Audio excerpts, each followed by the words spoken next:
Hey guys, how's it going? Hope you're all doing well. Happy Saturday, happy Saturday, happy Saturday. Woo, what a day, what a day. Good to be alive, guys. Hey Daryl, thanks for dropping in. Hey Paul, yo, yo, yo. Paul in the house. How's it going, man? How's it going? Look at this beast, man. Look at this bird.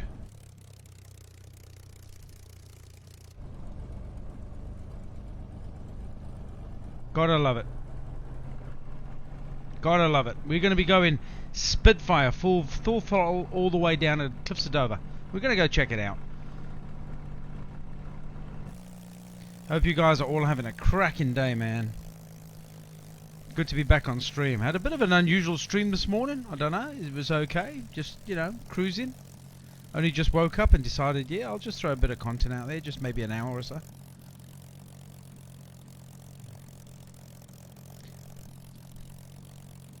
Hey Liam, what's doing, dude? How you keeping, man?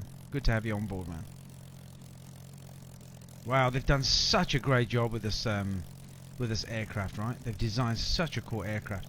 This is really wanting me to make a big, massive choice and go for VR. I've got to push for VR now with this. This is going to be amazing to actually run this in virtual reality. I think that's going to be so immersive as well. So yeah, really looking forward to having a crack on that when I do get it eventually. But how's the cockpit, man? Check this out.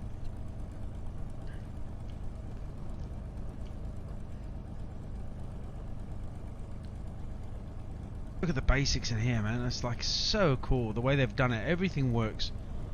Everything works.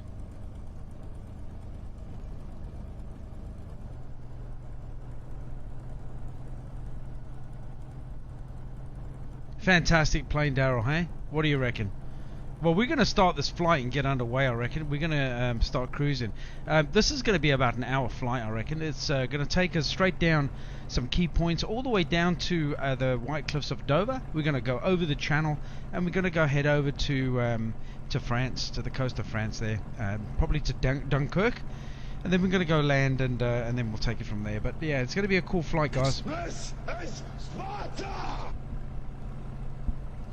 Yep, proud to be British, man. Without this plane, I think the UK was screwed. Absolutely. You know, besides this, the Hurricane as well.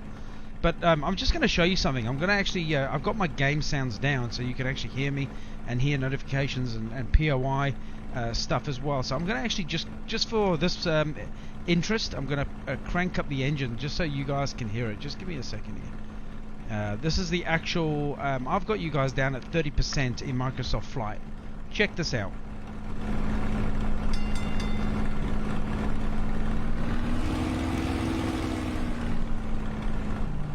Alright. I just nosed the plane down. Alright, that was a little bit unplanned, but anyway. How's those engines, dude? Start up. The whole plane rocks when you start her up as well. Absolutely stunning. Listen to that.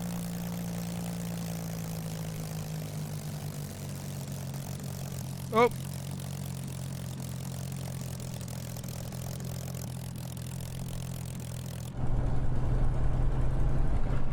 Right, let me just put the sounds down. There you go. Put the sounds back down again. Very temperamental plane. I'm still getting used to it. There's a lot of guys that have been flying this, and it is it's a dream to fly. It's a bit hard to land. It's a bit of a bugger to land, guys. So yeah, it's wish me luck when we come back into land, right? Hey Andrew, how's it going, champion? Yeah, the engine sounds are amazing in this. Absolutely amazing. Right, we're gonna start cracking on anyway. Okay, we'll get going. Very fragile, but very, very maneuverable as well. Like really, really cool. All right, let's crack on.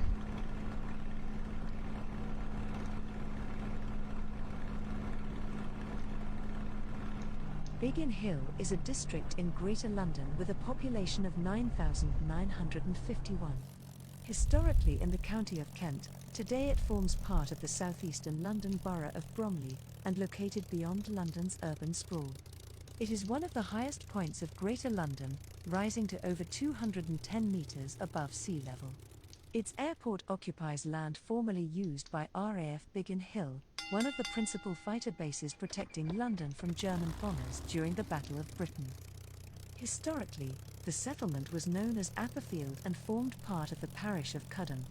Biggin Hill was an ancient parish in the county of Kent, in the Diocese of Rochester, and under the Local Government Act 1894 formed part of Bromley Urban District. The urban district became a municipal borough in 1935. Kent County Council formed the second tier of local government during that time. In 1965, the London County Council was abolished and replaced by the Greater London Council, with an expanded administrative area, so that Biggin Hill is now part of the London Borough of Bromley. The most architecturally noteworthy building within Biggin Hill is St Mark's Church, Church Road - the moving church designed by Richard Gilbert Scott. It was erected in the 1950s using the dismantled materials from All Saints Church, North Peckham. Much of the work was undertaken by volunteers led by Reverend Vivian Simmons, who undertook much of the decorative work himself.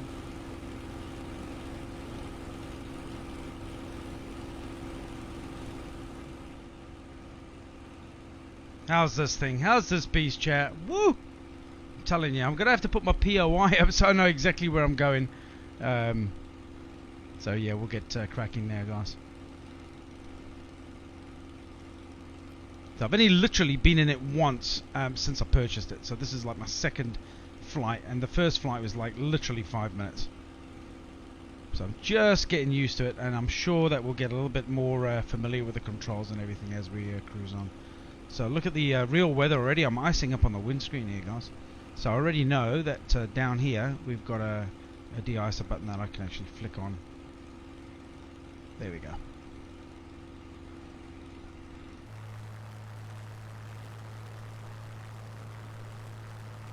Wow, dude, this is absolutely beautiful. They've done such a cool job with this, right? Look at that.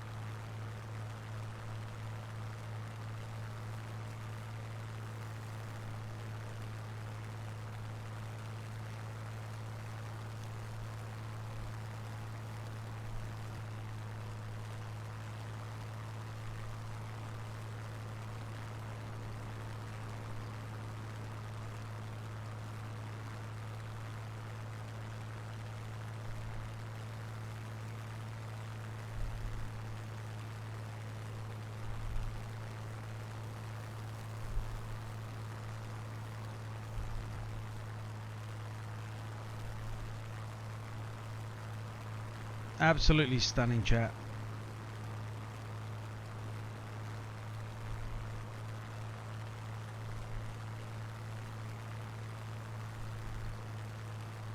Yeah, absolutely. I agree with you, Liam. For a lot of people, the sound of the Spitfire was a sound of hope. Can you imagine? I've seen these things flying over me when I was at Fairford, some of the air shows, and they did like obviously old Battle of Britain memorial flights, and to see these things flying over you, it just sends absolute chills down your spine. It's stunning stuff. Oh, the direction we're facing will take you over the house. Okay, yeah. Did you see? We gave you a little wave there, champ. Okay, so we're heading over Seven Oaks. So Seven Oaks is just over here. So we're going to do a little bit of a tutorial flight, around some of the little towns on the way to Dover. And then once we hit Dover, we're going to fly over the channel over to France, towards Dunkirk, and it's going to be a cool little flight. I mean, this is the old markings for the landing day of Normandy as well, so that's what the stripes are for.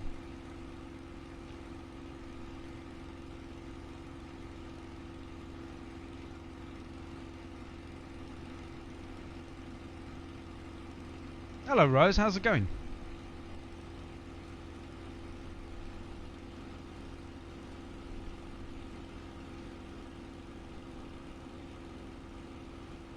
Seven Oaks is a town in Kent with a population of 29,506 situated southeast of London, England. Also classified as a civil parish, Seven Oaks is served by a commuter main line railway into London. Seven Oaks is 21 miles from Charing Cross, the traditional centre of London. It is the principal town of the Seven Oaks district, followed by Swanley and Edenbridge. A settlement was recorded in the 13th century when a market was established. Construction of Knoll House in the 15th century helped develop the village. Sevenoaks became part of the modern communications network when one of the early turnpikes was opened in the 18th century. The railway was relatively late in reaching it.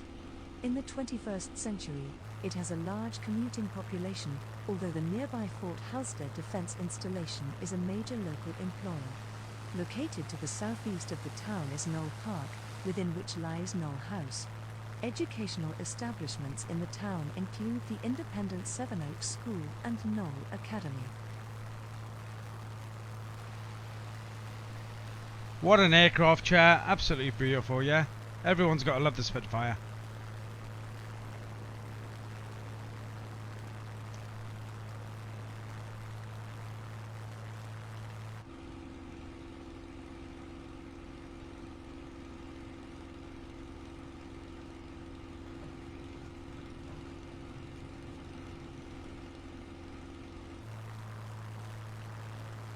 They've done such a cool job with this, you know, putting this plane in the game. The aesthetics to it is absolutely mind-blowing. It's very, very easy to control. It can do basically almost anything in the air. It's such a great dogfighter. I mean, that's why they kicked the Germans' ass in the war, and it's just absolutely breathtaking in this simulation, right? I was watching a guy doing a bit of a trial run on VR earlier, and it was absolutely out of this world with virtual reality. So this is something that would be so cool to actually, you know, what he did is he actually, see the stick here, the actual controller, he ordered one replica and he had it teed up to his computer, and he actually flew it with a replica joystick with VR, and it was just, he said it was just amazingly immersive. How cool is that? Kings Hill is a civil parish in the borough of Tunbridge and Morling in Kent, England. It is one of several new villages built in Kent since the 1950s. Development started in 1989 near West Morling, on land previously occupied by RAF West Morling. The plan was for a multi-purpose site of both residential and office/business space. Parts of the 2007 Channel 4 drama series Cape Wrath were shot in the village. Many of the roads in Kings Hill are named after varieties of apple, a fruit which has been grown in Kent for centuries, including Bovard Avenue, Brayburn Way, Discovery Drive, Melrose Avenue, Pippin Way, Winston Avenue, and Worcester Avenue. Others pay homage to the site's past use as an RAF World War II aerodrome, with names such as Typhoon Road, Mosquito Road, Hurricane Road, Spitfire Road, Beaufighter Road, Javelin Road, Lancaster Way, Lysander Road, Meteor Road, and Mustang Road.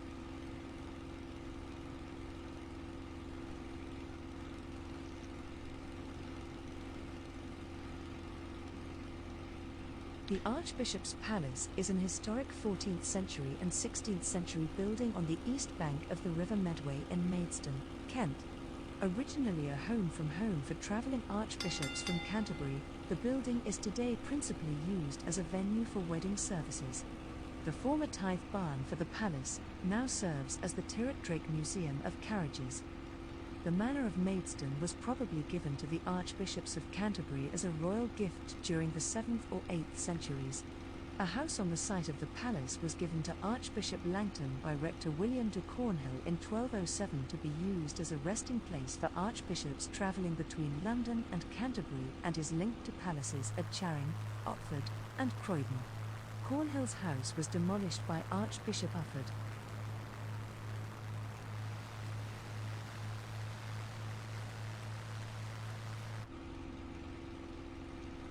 See, we're getting some ice glitching on the aircraft. Thank you, Microsoft Flight Sim. I saw that come up. I was like, what the hell's going on with that, right? Hey guys, welcome to the stream. Hope you're all having a great day. Yeah, this is a little bit of a maiden flight for me. This is my first proper flight in the Spitfire. Just got it early hours this morning, so yeah, pretty cool. Just enjoying the immersion of it, and I think it's just absolutely breathtaking. They've done such a fantastic job of this.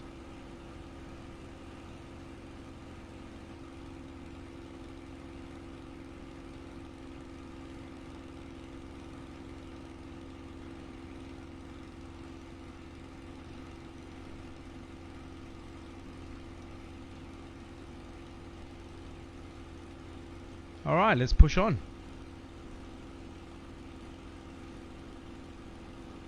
Haven't even got my engines cracked up yet.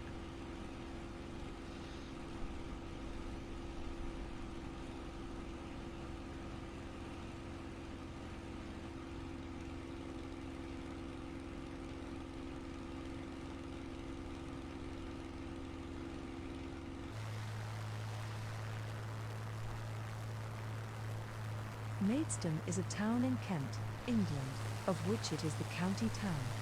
Maidstone is historically important and lies 32 miles east-southeast of London. The River Medway runs through the centre of the town, linking it with Rochester and the Thames estuary. Historically, the river carried much of the town's trade as the centre of the agricultural county of Kent, known as the Garden of England. There is evidence of settlement in the area dating back before the Stone Age. The town, part of the borough of Maidstone, had a population of 113,137 in 2011. There has been a shift in the town's economy since the Second World War away from heavy industry towards light industry and services.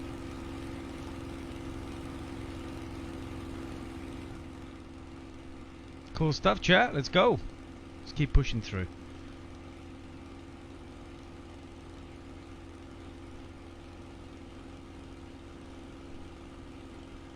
Yeah, there's some cool POIs, mate. They're just taking us through some of the towns as we heading towards Dover, dude.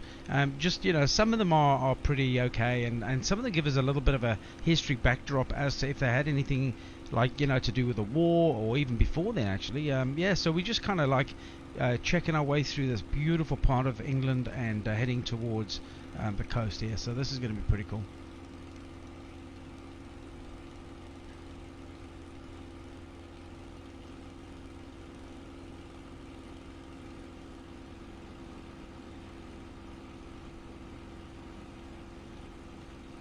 And to think they're developing other aircraft to come in here as well, so more old warbirds are going to be making an appearance in Microsoft Flight Sim. It's going to be cool.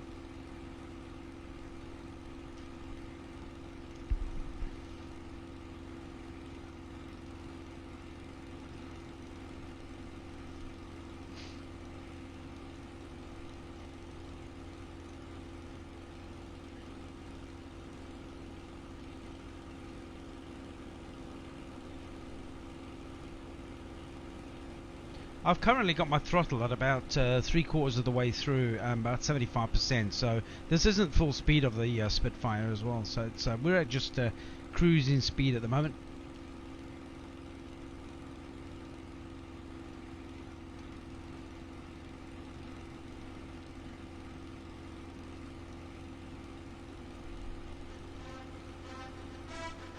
Hey Neil, thanks for following, man. Welcome to the family, brother. How's it going? Hope you're having a great day, dude.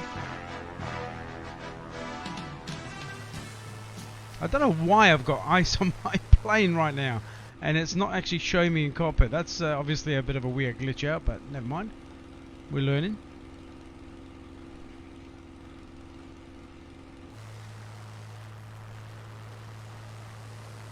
Leeds Castle is a castle in Kent, England, 5 miles southeast of Maidstone. It is built on islands in a lake formed by the River Len to the east of the village of Leeds. A castle has existed on the site since 1119, the first being a simple stone stronghold constructed by Robert de Crèvecoeur, which served as a military post in the time of Norman intrusions into England. In the 13th century it came into the hands of King Edward I, for whom it became a favourite residence. In the 16th century, Henry VIII used it as a dwelling for his first wife, Catherine of Aragon. The present castle dates mostly from the 19th century. It has been open to the public since 1976.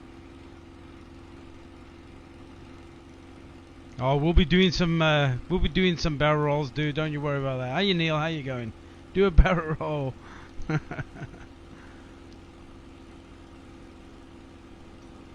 Right, pushing on to the next one, guys.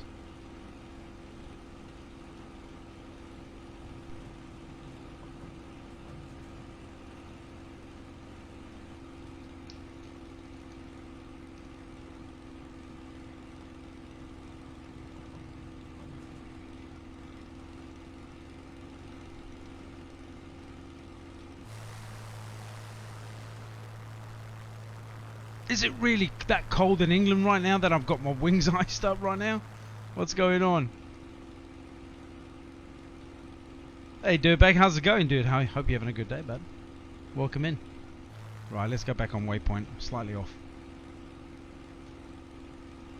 Let's open up the cockpit. Let's hear those engines.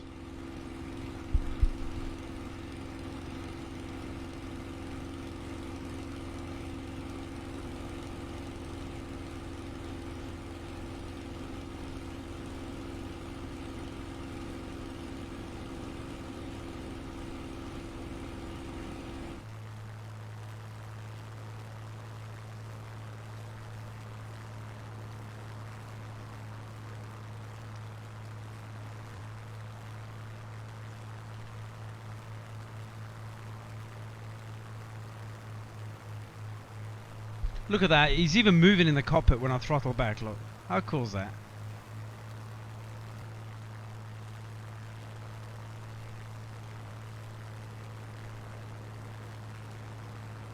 Hey Dirtbag, hope your dad's doing a lot better today, by the way, as well. Yeah, hope you're having a good day, champ.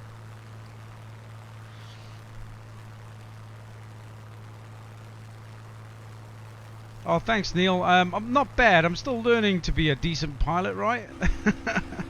And we all make mistakes. But yeah, look, this is the first time I'm actually properly flying this Spitfire in the simulation.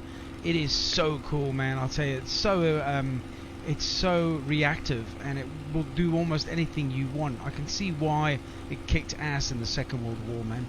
But I'll tell you, I've heard rumors and I've seen the footage on some of the guys on test flights on this thing. Landing it is not easy, and as you can see, over braking you can flip it, so you've got to be very careful bringing it down. Probably bringing it down in the field is probably going to be the safest bet. Here we are, we're coming over is it Ashford? I'll just close my cockpit up here.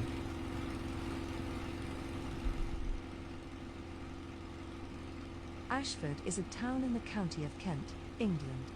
It lies on the River Great Stour at the southern or scarp edge of the North Downs, about 61 miles southeast of central London and 15.3 miles northwest of Folkestone by road. In the 2011 census, it had a population of 74,204. The name comes from Morning, the Daryl. Old How you English going, brother? acid, indicating a ford near a clump of ash trees. It has been a market town since the Middle Ages, and a regular market continues to be held. St. Mary's Church in Ashford has been a local landmark since the 13th century and expanded in the 15th. Today, the church functions in a dual role as a centre for worship and entertainment. The arrival of the railways from the mid-19th century onwards created a significant source of employment, contributing to the town's growth as a rail hub at the centre of 5 distinct railway lines.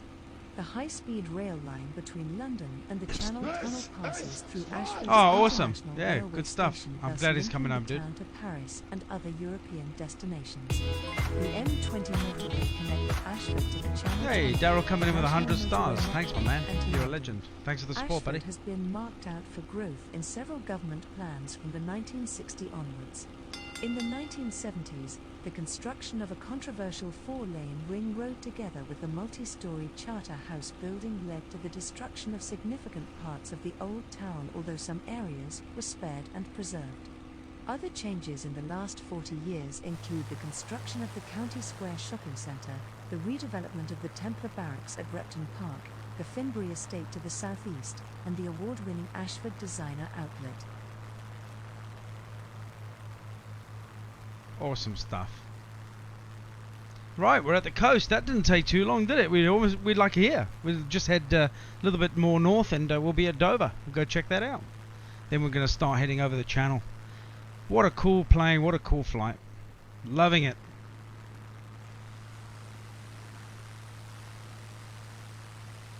Dymchurch is a village and civil parish in the Folkestone and Hythe district of Kent, England. The village is located on the coast 5 miles southwest of Hythe and on the Romney Marsh. The history of Dymchurch began with the gradual build-up of the Romney Marsh. New Hall was rebuilt in 1575 after an earlier wooden structure was destroyed in a fire. It was used as a courtroom for the Romney Marsh area. The head magistrate was known as Leveller of the Marsh Scots. It was there that the so-called Scot tax was introduced, levied on residents to fund maintenance of the seawall. Those directly outside the boundaries and thus not eligible for the tax were said to have got away scot-free. Residents with land were required to grow thorn bushes for building of the wall, as thorn twigs were believed impervious to seawater. Failure resulted in an ear being cut off. During the 17th and 18th centuries, smuggling was rife all along the southeast coast of England. Due to its remote location, Romney Marsh and the surrounding areas were amongst the busiest locations for illicit trade. Inspiration from this gave rise to Dymchurch being the setting of the Dr. Syn novels, based on smuggling, by Russell Thorndike. Every 2 years a celebration of the novels is held, usually on August bank holiday. Dymchurch played a significant role in the Anglo-French survey, which linked the Royal Greenwich Observatory with the Paris Observatory using trigonometry. There were 2 base lines for the English part of the survey, on Hounslow Heath and on Romney Marsh. The Romney Marsh base line extended from Ruckinged to High Nook, on the sea wall near Dymchurch. Cool chat. Just checking out some of these little towns along the way, right? How good's that? Yeah, we've got another one coming up here. I've never actually been. I've actually been to Dover when I did the Channel Crossing, but I've never been to these little towns and stuff that surround it. Pretty cool.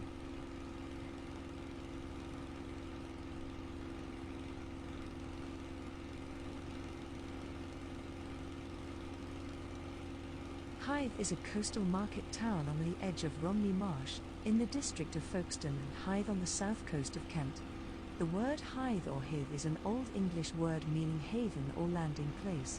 The town has medieval and Georgian buildings, as well as a Saxon/Norman church on the hill and a Victorian seafront promenade. Hythe was once defended by 2 castles, Saltwood and Lynn. The town hall, a former guildhall, was built in 1794, its fireplace designed by the Adam brothers. Hythe's market once took place in Market Square, close to where there is now a farmers' market every 2nd and 4th Saturday of the month. Hythe has gardening, horse riding, bowling, tennis, cricket, football, squash and sailing clubs. Lord Deeds was once patron of Hythe Civic Society. As an important Cinque port, Hythe once possessed a bustling harbour which, over the course of 300 years, has now disappeared due to silting. Hythe was the central Cinque port, sitting between Hastings and New Romney to the west and Dover and Sandwich to the east. According to Hasted, Beautiful a French little place, fleet chat. approached Look at Hythe that. in 1293 and landed 200 men, but the townsmen came upon them and slew every one of them, upon which the rest of the fleet hoisted sail and made no further attempt. In 1348 the Black Death afflicted Hythe, and in 1400 the plague further reduced the population. Hythe has no coat of arms, but the corporation seal represents an antique vessel with 1 mast, 2 men in it and 2 men lying on the yard arm.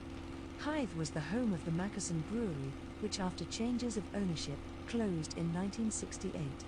It was the birthplace of Mackerson Stout, a type of beer first brewed in 1909, which went on to become a national brand. Mackerson Stout is no longer brewed locally but is produced under contract by one of the major national brewers. Hythe Ranges is a military training ground that takes up a large section of the Hythe shoreline. Access to this section of the shore is restricted when red flags are showing. Cool stuff, chat. Right, we're at Folkestone. Let's go and check it out. Almost at Dover now.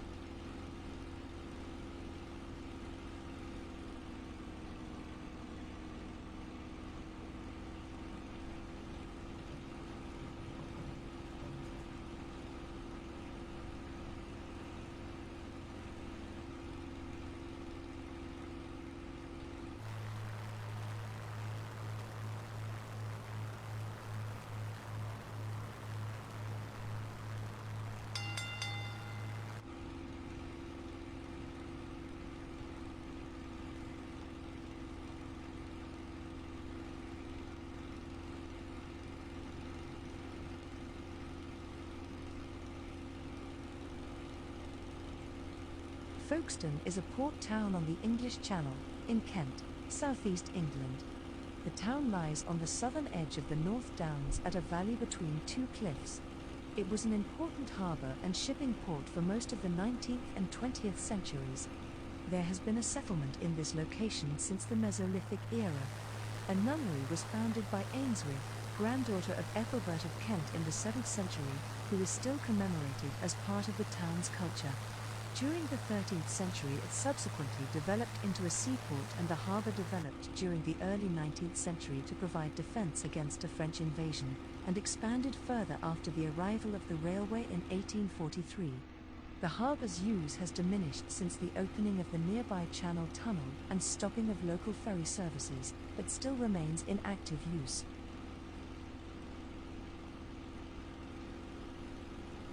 So what do you think of the plane, chat? Pretty cool, right? Makes you want to get it. Makes you want to get it. Beautiful.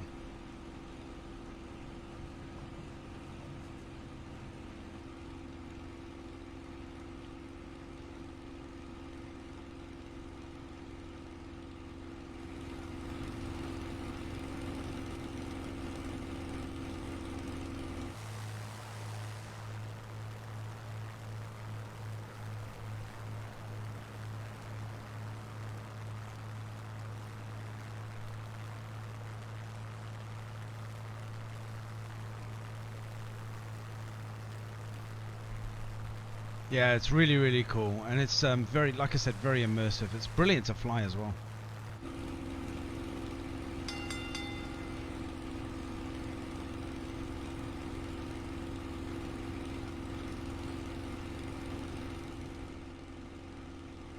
Right, we're almost at the cliffs of Dover, guys.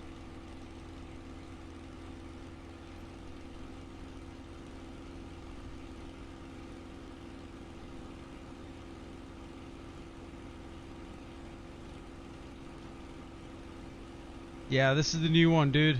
This is the one that beat the Germans in the Second World War, my man.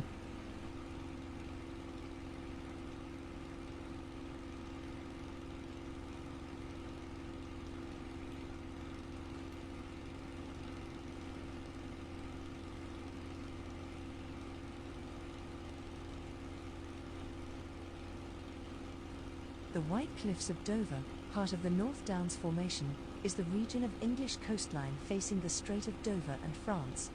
The cliff face, which reaches a height of 350 feet, owes its striking appearance to its composition of chalk accented by streaks of black flint.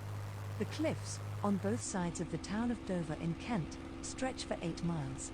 A section of coastline encompassing the cliffs was purchased by the National Trust in 2016. The cliffs are part of the Dover to Kingsdown Cliffs site. Oh man, they would have loved to see these cliffs. They had a big significance in the war, right? On a clear day they are visible from the French coast. The chalk cliffs of the Alabaster coast of Normandy in France are part of the same geological system. A possible Iron Age hill fort has been discovered at Dover, on the site of the later castle. The area was also inhabited during the Roman period, when Dover was used as a port. A lighthouse survives from this era, one of a pair at Dover which helped shipping navigate the port. It is likely the area around the surviving lighthouse was inhabited in the early medieval period, as archaeologists have found a Saxon cemetery here, and the Church of St. Mary in Castro was built next to the lighthouse in the 10th or 11th century. It is thought that the Old English name for Britain, Albion, was derived from the Latin albus as an allusion to the White Hey Simon, Cliffs. how's it going, buddy? Welcome in. The cliffs have Hey, great Janae. symbolic How are value you? in Britain because they face towards continental Europe across the narrowest part of the English Channel, where invasions have historically threatened and against which the cliffs form a symbolic guard. The National Trust calls the cliffs an icon of Britain, with the white chalk face a symbol of home and wartime defence. Because crossing at Dover was the primary route to the continent before the advent of air travel, the White Line of Cliffs also formed the first or last sight of Britain for travellers. During the Second World War, thousands of Allied troops on the little ships in the Dunkirk evacuation saw the welcoming sight of the cliffs.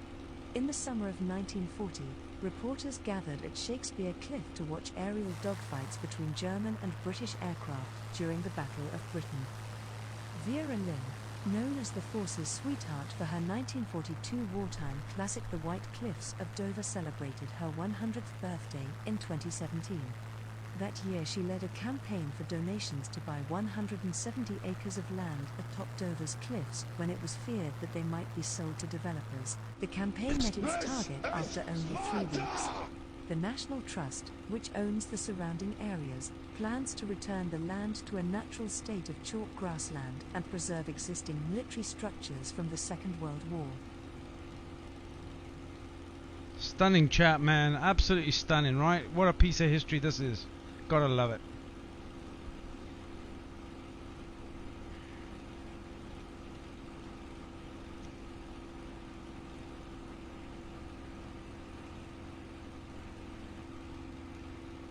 Alright, we'll just check out these 2 little POIs here, and then we'll head over the channel. Go check it out.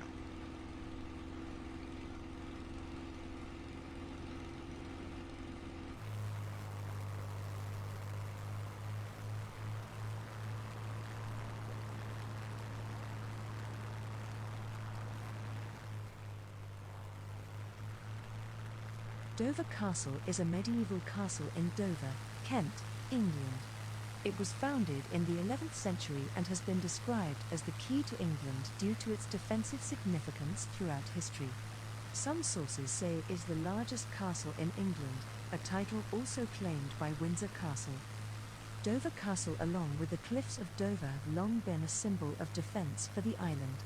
It has a long and great history starting from the Iron Age and on through the Roman era, Saxon and early Norman era, Napoleonic era, Second World War, and it has had its use in post-war as shelter for the regional seats of government in the event of a nuclear attack.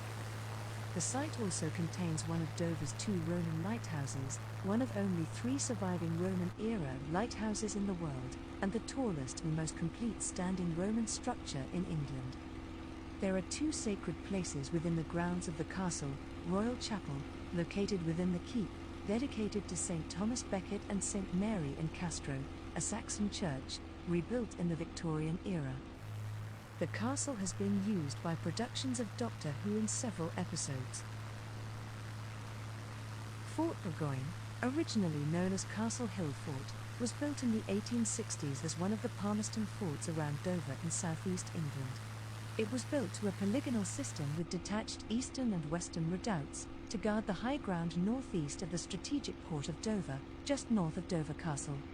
The fort is named after the 19th century General John Fox Burgoyne, Inspector General of Fortifications and son of the John Burgoyne who fought in the American Revolutionary War. After the First World War, Fort Burgoyne was used as a military depot or store for Connaught Barracks. Until recently, the central part of the fort was still owned by the Ministry of Defence, forming part of the Connaught Barracks site, which is now being redeveloped for housing. The eastern and western outworks are accessible if you contact the Land Trust, who now own the fort. The site also includes 104 acres of land.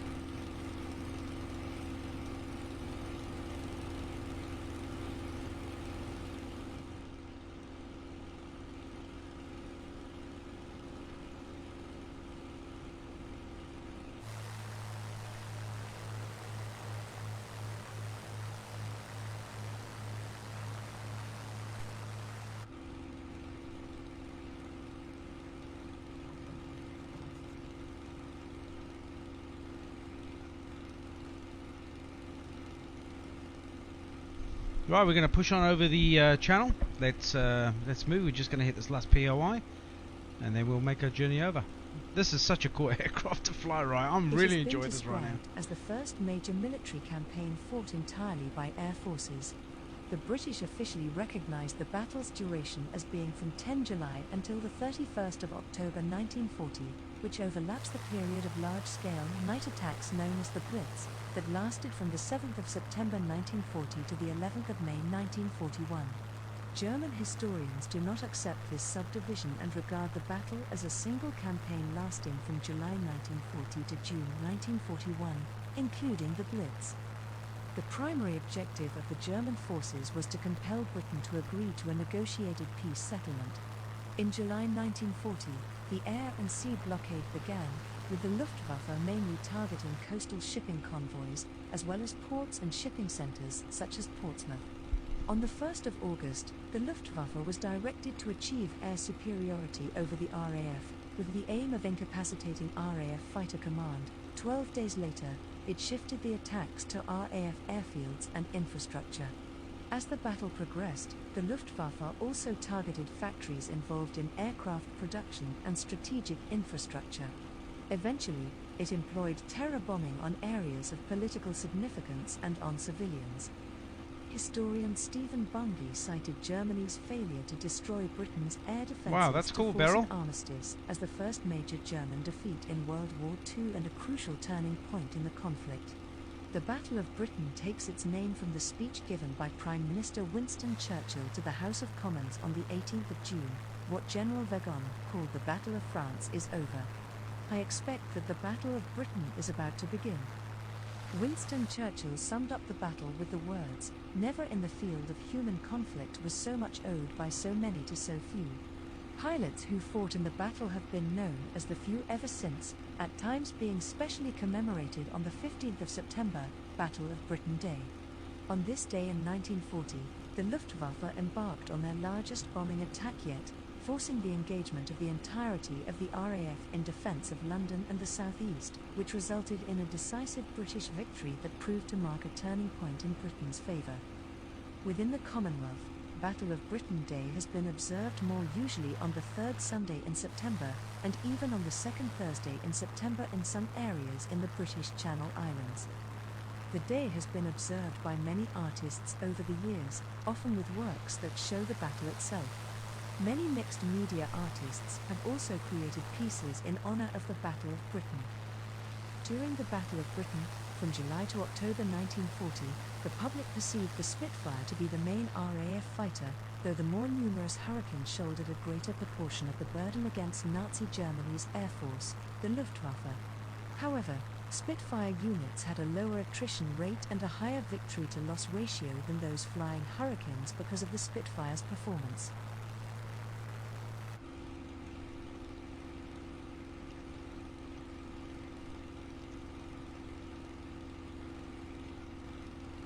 The Strait of Dover or Dover Strait, historically known as the Dover Narrows, is the strait at the narrowest part of the English Channel, marking the boundary between the Channel and North Sea, separating Great Britain from continental Europe. The shortest distance across the strait, 33.3 kilometres, is from the South Foreland, northeast of Dover in the English county of Kent, to Cap Gris-Nez, a cape near to Calais in the French département of Pas-de-Calais. Between these points lies the most popular route for cross-channel swimmers.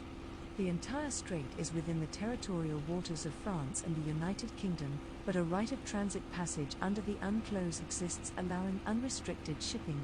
On a clear day, it is possible to see the opposite coastline of England from France and vice versa with the naked eye, with the most famous and obvious sight being the white cliffs of Dover from the French coastline and shoreline buildings on both coastlines, as well as lights on either coastline at night, as in Matthew Arnold's poem Dover Beach. Yeah, it's really interesting, Beryl. I like throwing a little bit of POI information in there. It's all straight from Wikipedia, so it's all on fact, so it's not made up rubbish. It's actually parts of history, and yeah, it's cool to throw it in there and not just showcase this awesome aircraft in Microsoft Flight Sim, but we can learn a little bit along the way as well. Yeah, we can learn a little bit, especially for I think I'm doing it mainly for me, right? So I can be educated. Oh, it's awesome.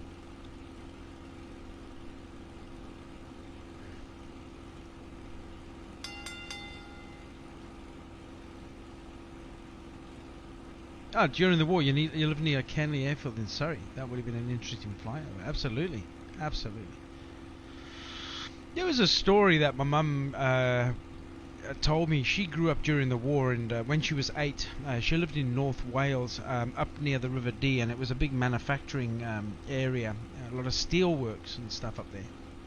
And the Luftwaffe used to raid and bomb and attack along the River Dee, barges, factories and so on. And she actually wrote down for my kids, for the record, that yeah, she was walking down the road one day and two Messerschmitt 109s, BF 109s, actually strafed the road that she was walking down. and about 15-20 minutes later they were shot down by 3 Spitfires a few kilometers away. So that, awesome stories, like, you know, when you speak to your folks and, you know, that lived in the UK during the war and stuff, and how they lived, and air raid shelters and all the rest of it. It's pretty horrific stuff, and, you know, we take life for granted nowadays, and these people had to live in like constant fear that like they could be invaded any time. Educated, mate. I like to be educated. Mate, don't worry about me. I'm all educated up, dude.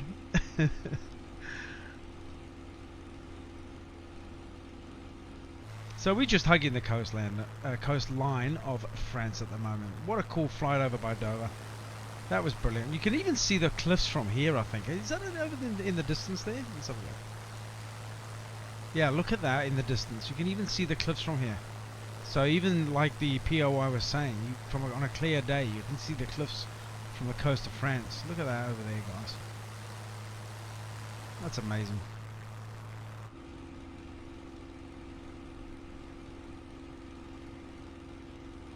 Right, we're pushing up the coast towards Dunkirk, and then we're going to come back and do our landing. Wish me luck on the landing, by the way, because that's going to be interesting.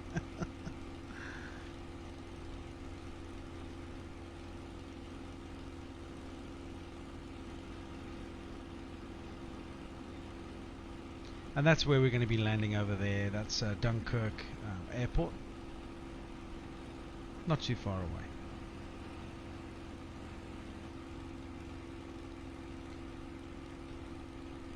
So we'll do one more Spitfire flight after this, which is a relatively short one compared to this one, and then we'll probably do some personal flights. If you want to put some recommendations in when I say, then yeah, we can do some flying around and check different parts of the world for you guys, and kick back and enjoy and just chill and enjoy the content. That's what we're going to be doing.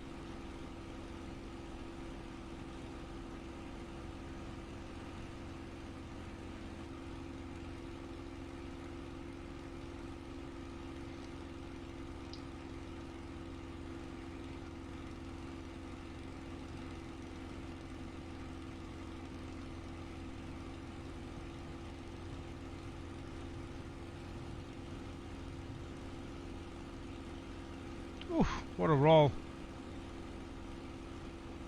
That's what they call a victory roll, when you use your pedals as well. Actually do a bit of a loop roll as well, back onto yourself.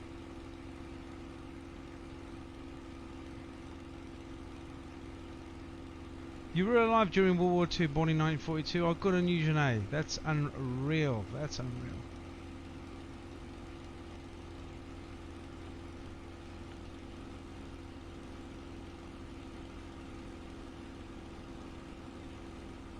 Yeah, the old Spitfires. You gotta love them. You know, we don't realize how lucky we were that we had the superiority of the Spitfire in a dogfight with the BF-109. The BF-109 used to do what they call a boom and zoom. So they used to use their energy, their speed. They would outrun and out to speed a Spitfire, no problem. They were a lot faster. The problem was the aerodynamics of the Spitfire meant that it could outturn the BF-109. So if a BF-109 pilot didn't quite understand about the Spitfire and decided let's dogfight this guy and turn fight him, the Spitfire had him every day of the week. I mean, the Spitfire would outturn a BF-109, no problem. The 109s were the only thing going for them in their favour was speed, and that was it. Yeah, Spitfire pilots are smart, but they were few and far between. There was more planes on the ground than there was pilots flying them at one stage. It's cool. I love doing this stuff. I love it, and that's cool. It's, you know, not just a simulation. It's something that we can actually. What a great mod, Bush Talk Radio. They can actually throw in a little bit of history into this as well. So we're actually seeing the world as it is. This is all off satellite. It's all off Google imaging. Everything you see is as it is in the world right now. And we can have a little bit of history thrown in as well, or points of interest as to what we're flying over, be it a town or a city or a landmark. Fascinating stuff, right? Absolutely love it. So here we are, the beach of Dunkirk.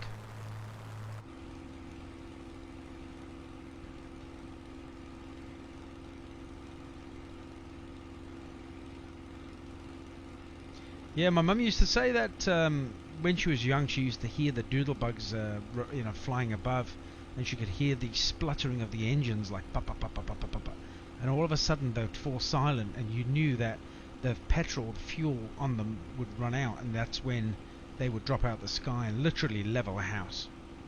There would be nothing left but a crater. Pretty scary. Very inaccurate, but they would just aim to just hit London or any city in the UK. They'd fire them, from different launch platforms in France and stuff. And here we go, Dunkirk Beach. Can you imagine? This beach was full of helpless souls trying to, get out of here as the Germans encircled them and pushed them out. Literally, that would have been carnage. That whole beach would have been just full of allies, just absolutely desperate. They dropped all their equipment, all their vehicles were left behind, and all the boats from the UK, doesn't matter what size, it was even family boats, little flottillas and family boats and bloody everything just rowed over and sailed over just to save lives, and and to think that Britain went on to actually winning the war. It was remarkable time of history, right?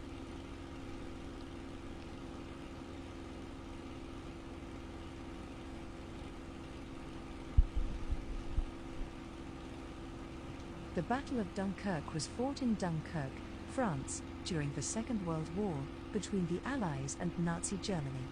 As the Allies were losing the Battle of France on the Western Front, the Battle of Dunkirk was the defence and evacuation to Britain of British and other Allied forces in Europe from 26 May to the 4th of June 1940. After the phony war, the Battle of France began in earnest on the 10th of May 1940. To the east, the German Army Group B invaded the Netherlands Rose, and advanced westward. In response, the Supreme Allied Commander French General Maurice Gamelin initiated Plan D and entered Belgium to engage the Germans in the Netherlands. The plan relied heavily on the Maginot Line fortifications along the German-French border, but German forces had already crossed through most of the Netherlands before the French forces arrived. Gamelin instead committed the forces under his command, 3 mechanized armies, the French 1st and 7th Armies and the British Expeditionary Force, to the River Dyle. On the 14th of May, German Army Group A burst through the Ardennes and advanced rapidly to the west towards Sedan, then turned northward to the English Channel, using General Feldmarschall Erich von Manstein's Plan Sichelsschnitt under the German strategy for Gel, effectively flanking the Allied forces. A series of Allied counterattacks failed to sever the German spearhead, which reached the coast on the 20th of May, separating the Bif near Armentières, the French First Army, and the Belgian army further to the north from the majority of French troops south of the German penetration. After reaching the Channel, the German forces swung north along the coast, threatening to capture the ports and trap the British and French before they could evacuate to Britain. In one of the most debated decisions of the war, the Germans halted their advance on Dunkirk. Contrary to popular belief, what became known as the Halt Order did not originate with Adolf Hitler. Generalabbessen Gerd von Rundstedt and Günther von Kluge suggested that the German forces around the Dunkirk pocket should cease their advance on the port and consolidate to avoid an Allied breakout. Hitler sanctioned the order on the 24th of May with the support of the Oberkommando der Wehrmacht. The army was to halt for 3 days, which gave the Allies sufficient time to organize the Dunkirk evacuation and build a defensive line. While more than 330,000 Allied troops were rescued, British and French military forces nonetheless sustained heavy casualties and were forced to abandon nearly all their equipment. The British Expeditionary Force alone lost some 68,000 soldiers during the French campaign. Unreal, right? Unreal. I'm glad you enjoyed it, Mike. Unreal, right? It's the first time for me too. So I'm enjoying the experience with you guys, like completely fresh out the block. These are POIs that I set up earlier, through Bush Talk Radio. These were not already in the system, so you can create your own. And I've done a whole heap of POIs all the way from Biggin Hill, straight down the coast, all the way to Dover, straight over the Channel, and straight into Dunkirk. And I just felt fitting that since this aircraft has now landed in Microsoft Flight Sim, why the hell not do a Dunkirk flyover and just enjoy you know, the aesthetics of this fantastic aircraft. Look at that. Listen to the engine. And I'm going to actually just go quiet a second, and I'm going to turn the game sounds up in the simulation that I've got turned down, just so you guys can hear the sound. Just give me a second here while I tee this up. I've got to show you the sound of this. The sound of the Merlin engine, right? This is what it actually sounds like if I'm not on stream and I'm actually playing this on my own.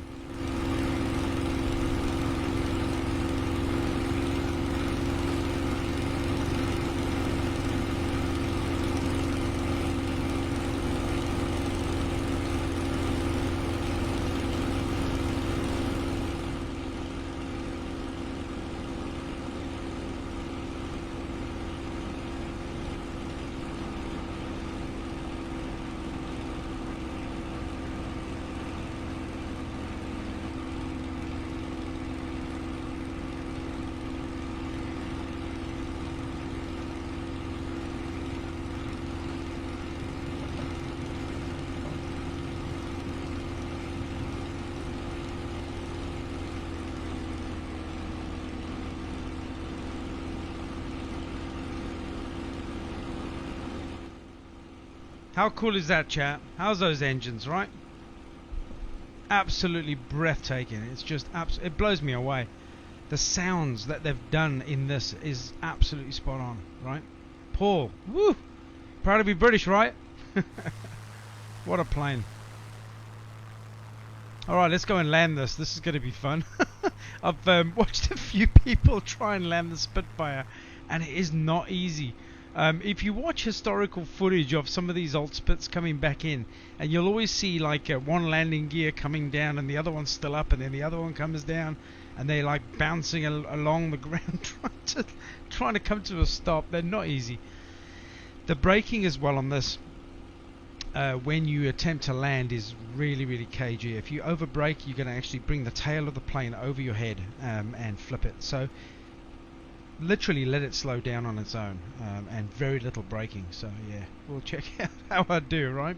Here's a test. Yeah, well, Rose, the P-51 is going to be developed for the simulation as well. So I'm probably definitely absolutely friggin' doing it. I'm going to be buying the P-51 as well. So I love these old warbirds. You know, the new aircraft, whatever, they're new aircraft. They're always bringing out, but these are aircraft. It's just a stupid symbol, I understand. So for the young generation that doesn't understand what these aircraft are, you know, we are what we are today because of these machines flown by young men with balls the size of to go in a dump truck. You know what I mean? For a young fella to go up in the air and dogfight, watching his mates being shot and killed around him. Sorry, but talk about PTSD, right? But they just did their job. It was either that or lose your country.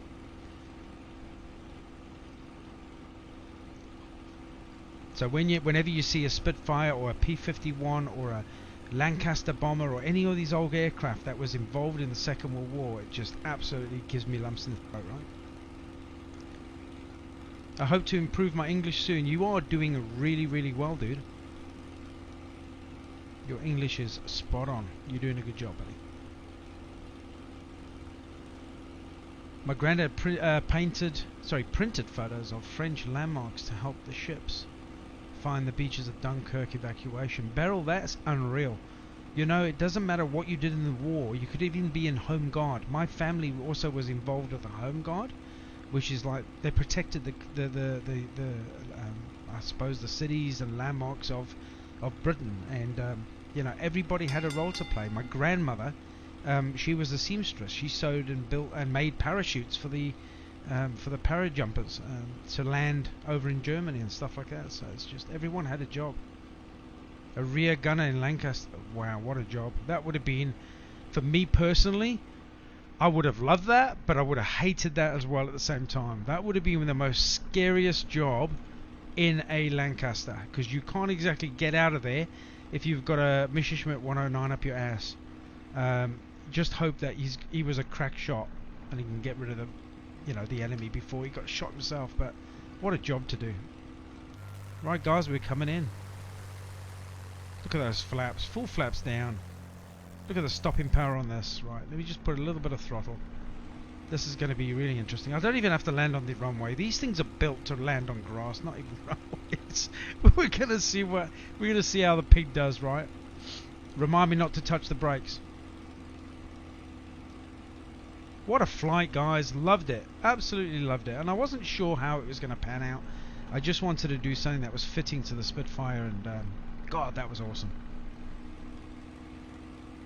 And for anyone that's got Microsoft Flight Simulator, you know, if you play DCS and all these other simulation games, you can pay up to $80, $90 for one of these simulation aircraft. I mean, in Microsoft Flight Sim, this was 35 Australian dollars, which is about 20 quid in England. Maybe even less. I mean, that's just phenomenal, right? So we're coming in nice and slow. Look at that. Bringing it home.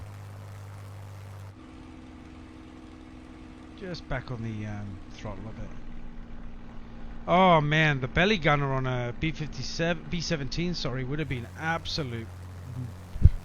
I mean, those poor buggers. They, you know, it's not just that. It wasn't the aircraft that was worrying those guys. They were more worried about the flak when they were starting to get hit by flak from AA guns. Let's get this down. Right down. Here we go.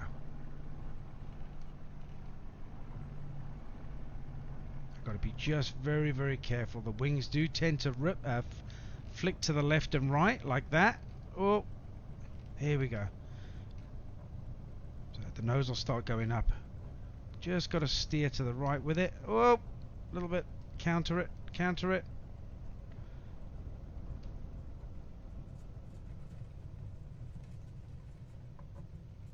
That's a tough aircraft to land. Really tough to land.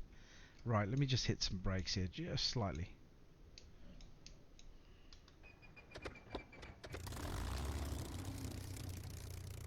And that's the Spitfire, guys. How good is that? That was unreal. Loved it. Absolutely loved it. What a beast. I'm going to do one more Spitfire flight, which is a little bit quicker. You'll enjoy the next one, I'm sure. And then we're going to do some flights for you guys, right? Let's get onto it. It's not all about me, right? It's about you too. That was so much fun. $35 for that Spitfire in the simulation. And some of the other aircraft in there are going for $45, $50. Wow. Well worth the money, chap. Yes, little rough. You're not wrong. And, you know, every single person I've seen fly and land that thing, it's the same story. It's not easy to land. It's almost like you've got to really pull your nose up and like almost to stall and then touch down to bring your speed right down. And as soon as you've touched down, if it starts moving left or right a little bit, the wings are wanting to actually tip. So you're trying to use your rudder pedals to try and counteract that. So it's not easy. It's the hardest prop, I reckon, in the simulation to land. But we did okay. We walked away from it to fight the Germans another day, right? Alright, here we go. Load this one up. Now I'm going to select a different type of Spitfire here. When you purchase, and this is the beauty of it, so anyone that's got the simulation or wanting to get the simulation, if you get this Spitfire, I'm happy to give you the link for that. It's a company that you purchase it through, and it downloads straight into your simulation. Easy, easy, easy, easy. When you purchase it for $35, you get 2 Spitfires. So you get 2 variants, okay? You get this one, which is actually one of my favorites. It's not the traditional one, but this is the one with the clipped wings, okay? And let's choose that. You get a whole different set of liveries as well, which is pretty cool. So let's choose a different livery. Let's have a look what they got here.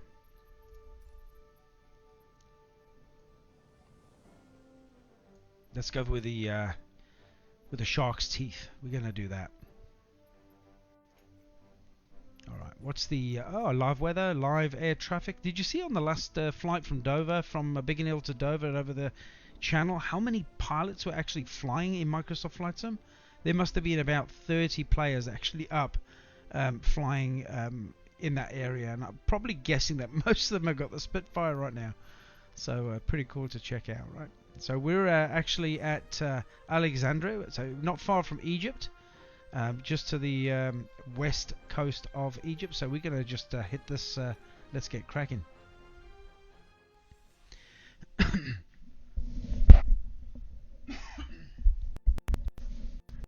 Your grandmother's mum was in World War One.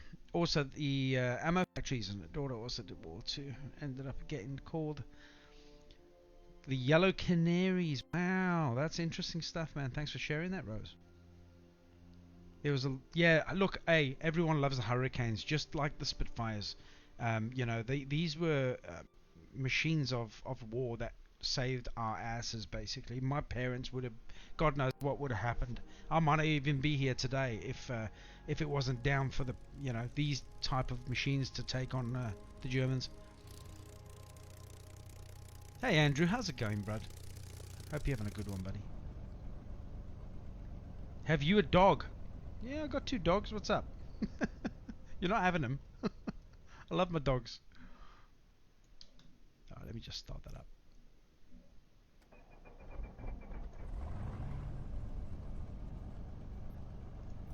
Alright, getting ready to cruise. I'll do a takeoff with the door and the canopy open.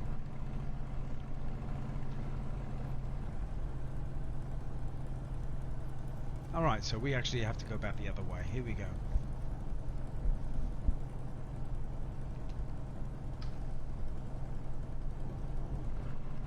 You have a cat. That's cool.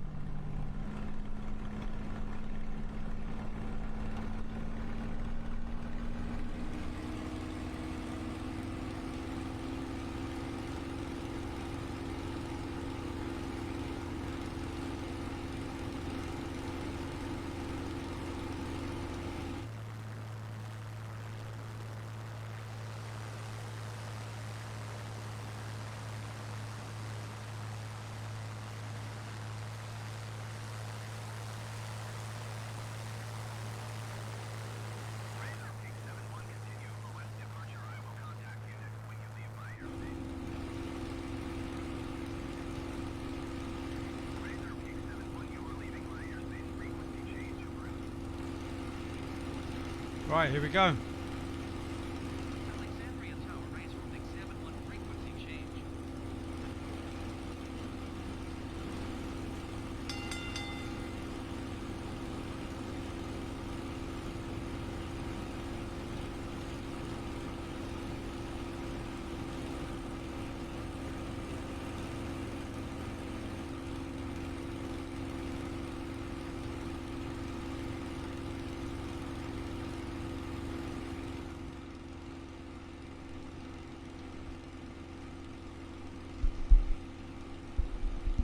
I have 2 dogs and 2 little dogs and 2 cats. Dude, that's a lot of crap that you got to pick up in the mornings. Sorry, I just look at the world differently, right?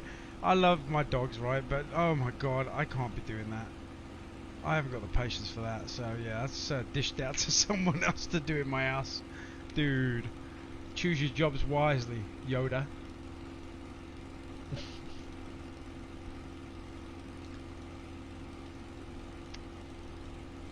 Me not pick up crap, not happening.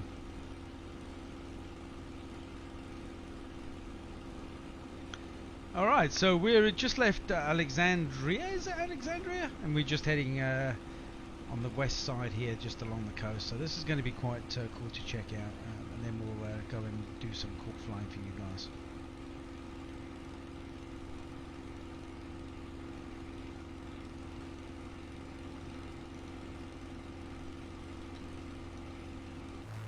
See the square wings on this baby? How cool is that?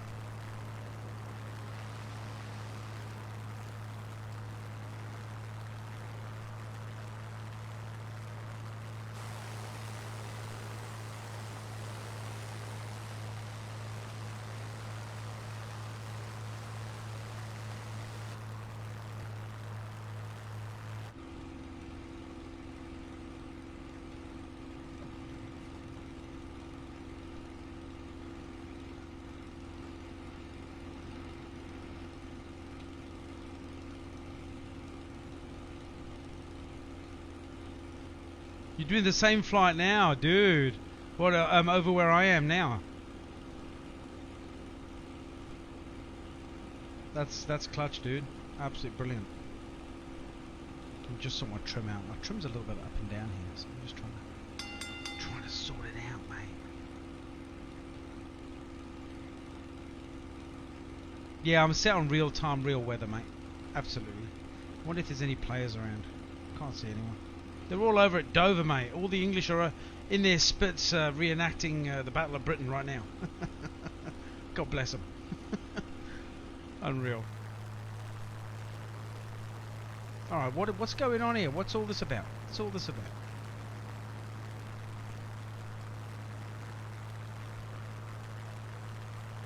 So we're not far from Egypt here, guys.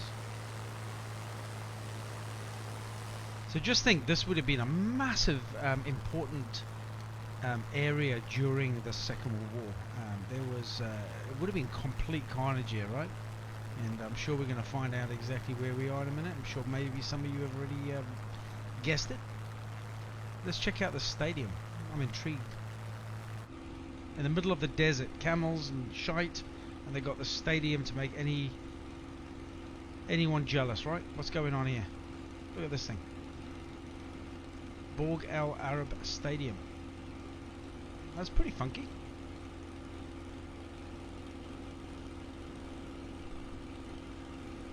Cool. The Borg Al Arab Stadium, sometimes referred to as the Egyptian Army Stadium or Al Geish Stadium, Alexandria, is a stadium Andy Adams. in 2005 How are you, my brother? in the Mediterranean Sea resort of Borg Al Arab, 25 kilometers west of Alexandria, Egypt. It is the largest stadium in Egypt and the second largest in Africa with a capacity of 86,000 and is an all-seater. It is also the 27th largest stadium in the world and the 9th largest association football stadium in the world. It is located on the Cairo-Alexandria Desert Highway 10 kilometers from Borg El Arab Airport and 15 kilometers from Alexandria city center. A running track runs around the pitch, and the ground has 4 large floodlights. Only one stand is covered by a roof. The stadium is 145 fedans, is surrounded by a fence which is 3 kilometers long, an internal road network its long is 6 kilometers, a parking lot which could fit 5,000 cars and 200 bus beside an airstrip. There are 136 electronic entrances. The main cabin is covered by an umbrella which covers 35% of the stadium total area, and it is considered the biggest umbrella in the Middle East.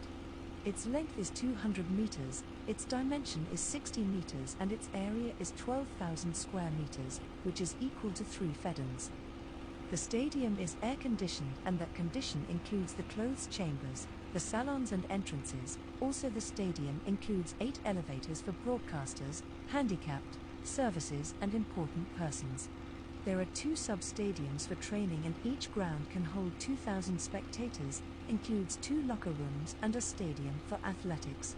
The stadium Bloody also hell. includes a hotel for 200 guests which is air-conditioned and has a swimming pool, gym and a department building which contains 80 people. The stadium includes a building which contains 300 presses. This building includes cabinets for broadcasters, entrances for emergency, ambulance cars, 39 in cafeterias, 337 bathrooms which classify to 33 bathrooms for women and 8 bathrooms for the handicapped. We have a Battle of Britain bunker where we live. Winston Churchill was stood there planning his attack open to the public, and obviously due to COVID-19. Oh, cool stuff, dude. Andrew, I'll change that up so we can do a flight together, dude. Absolutely, I saw your comment. Thanks for that. I just selected real live traffic, real live weather, and I just assumed I've still got to get used to some of these settings, mate. Right, we're pushing on. We're not too far away, and this is going to be quite a big, significant battle happened here as well. So, it'll be interesting to see. So this whole landscape would have been just absolute carnage back in the Second World War, right? What a cool Spitfire! I love the one with the crop wings, and I think they did it for speed. It was something to do with speed. I think there was a squadron of Spitfires that their job was to chase down the rockets that was fired over from France, the doodlebugs, and they used to do a maneuver called wing tipping.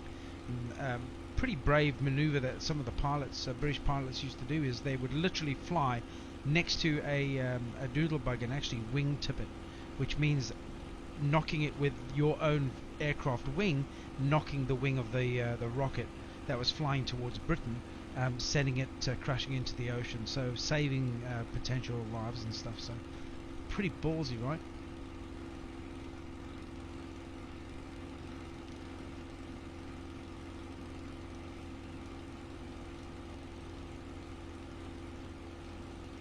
Yeah, hey, Big, yeah, sorry, Pig, Big, Pig, you related to Pig, you're my brother from another mother, how's it going?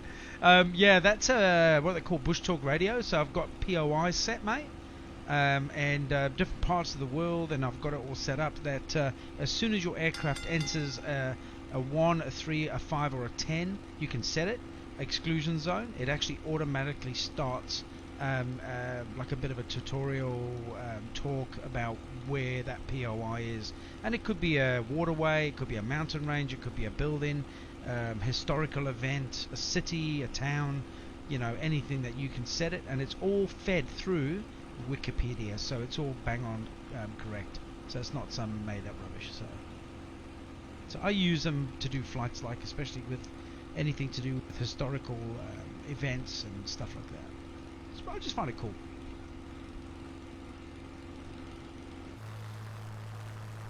Guys, look at that beach. Woo, stunning.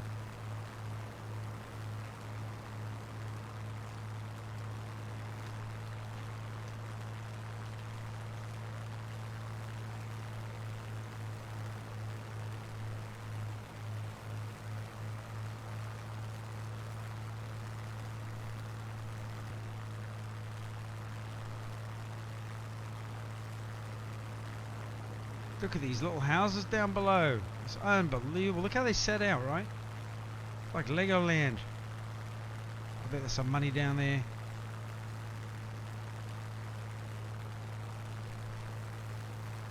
What a coastline.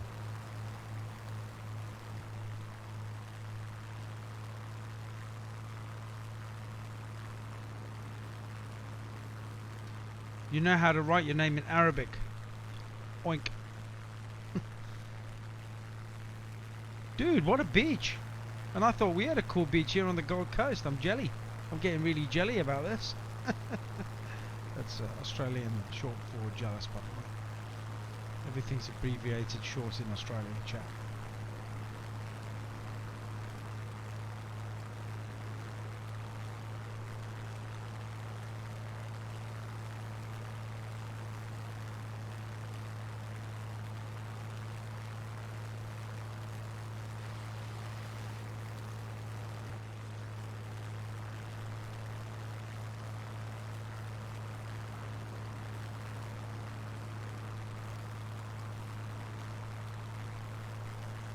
Almost there, guys.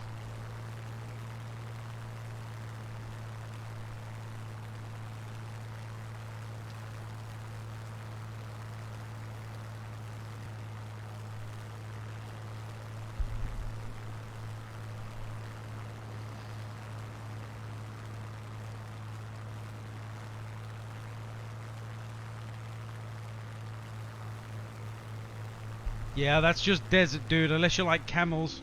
It'll all be happening out there. What the hell? Where's my view? There you go. Holy crap, don't do that again, please. Nearly had heart in mouth. Let's open up the canopy and listen to those engines.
Very cool plane to fly, chat.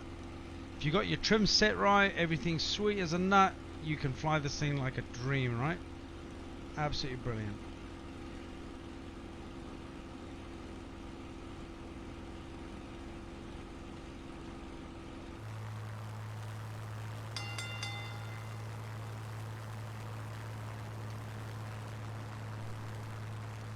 Alright, a couple of minutes, we'll be there, and then we'll go and do a landing. Yeah, it looks like the moon in there. Like inland, looks like the moon, chat.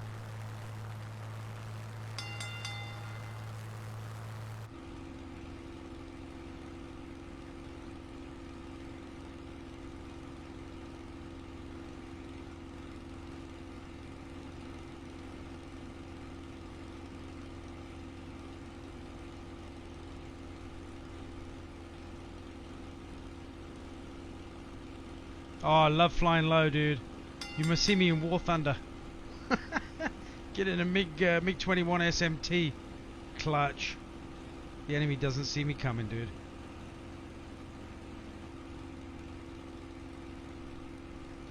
Alright, here we go. We're nearly there, guys. Just back off my throttle a little bit.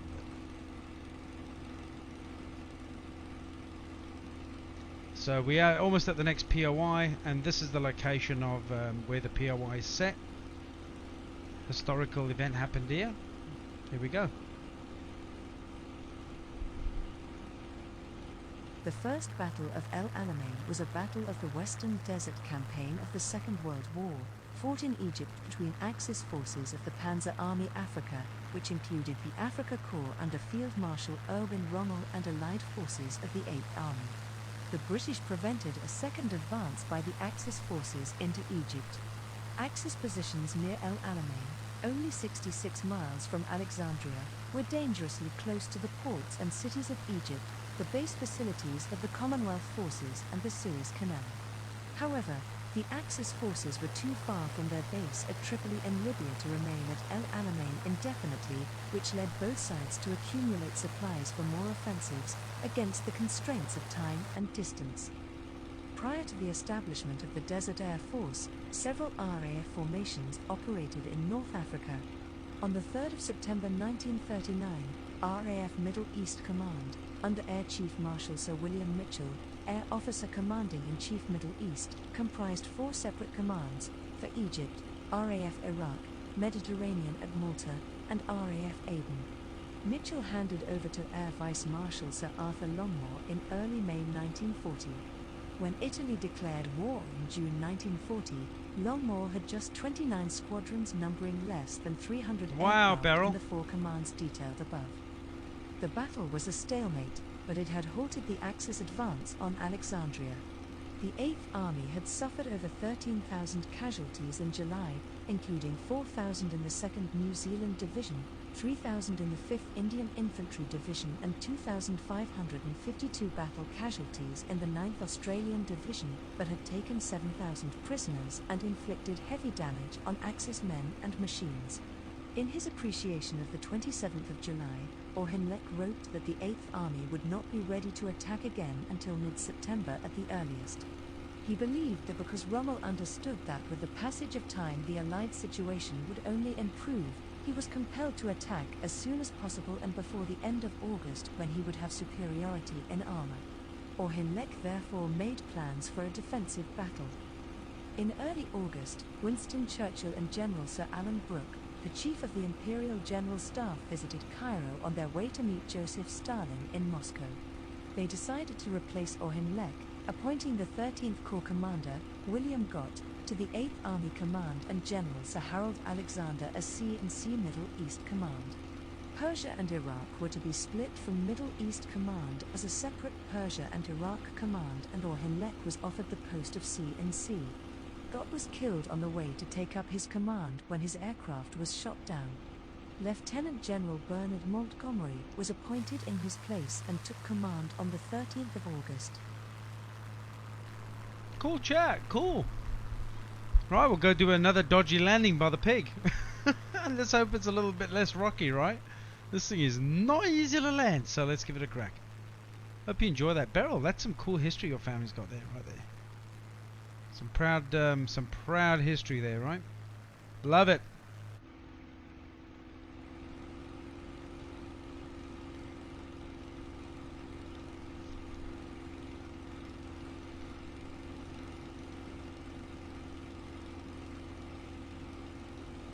Oh, Mike, thanks for being on board, dude. No worries, and have a great day, dude. Hey, enjoy your Saturday, and I'll catch you on the next one, buddy. Stay safe.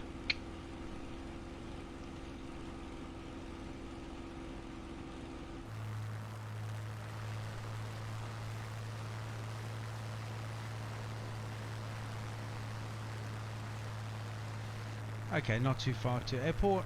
Just up the coast a little bit here, and we'll do a landing. Then we're going to go do some bush flying with you guys.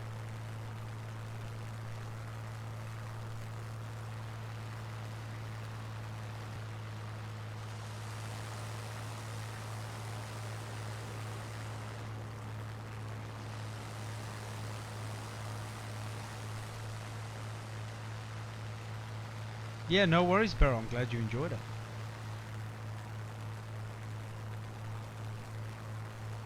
It was new for me, just like it was new for you, right?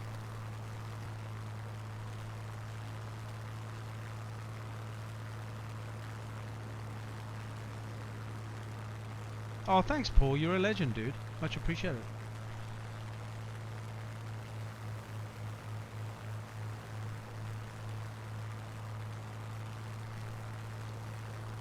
And you know, you're probably going to find that, I mean, Scoos is a big streamer compared to myself. I'm just enjoying this simulation. I kick back and I'm just loving the immersion of it and chatting to you guys every day. It's unreal, right? But, yeah, I don't copy anybody. I just do my own thing and, you know, just be myself, dude. Be myself. The POIs is something that I decided to do, and I haven't seen anybody else do them. And you know, a lot of people might not like them, might not enjoy them, but you know, they're here to see the aesthetics of the game and the simulation, and to enjoy the graphics and stuff like that. And I just find that it's a really nice touch to be able to throw that in as part and parcel of it. And you know, if you fly into New York City and you can learn a little bit about, say, the Statue of Liberty and stuff like that, why not? It's all good. Steven, my man, how's it going? Hope you're having a good day, buddy. Happy birthday! Everyone, can we get a hashtag happy birthday to Stephen Cole in chat? Happy birthday, buddy. I hope you're having an awesome day, champion.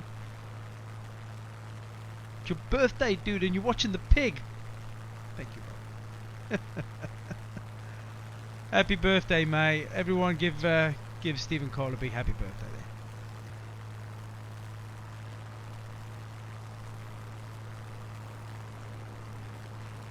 You going out anywhere nice today? Like, are you going to visit family, or are you still struggling with the lockdown at the moment over there?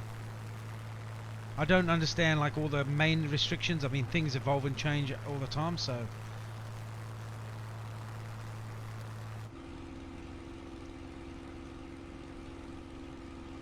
Okay, airport dead ahead.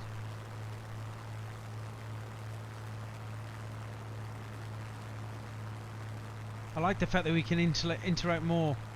I know, and that's the problem when you get so many followers. It's hard to actually interact with everybody.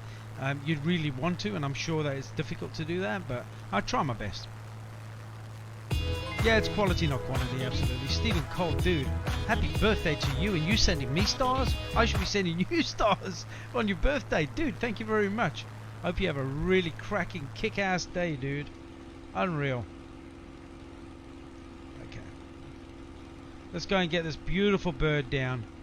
Let's go and get this Spitfire down, chat.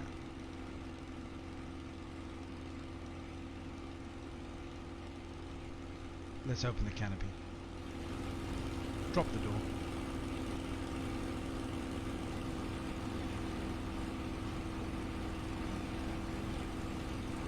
Just tweak my just tweak a little bit on the old trim there.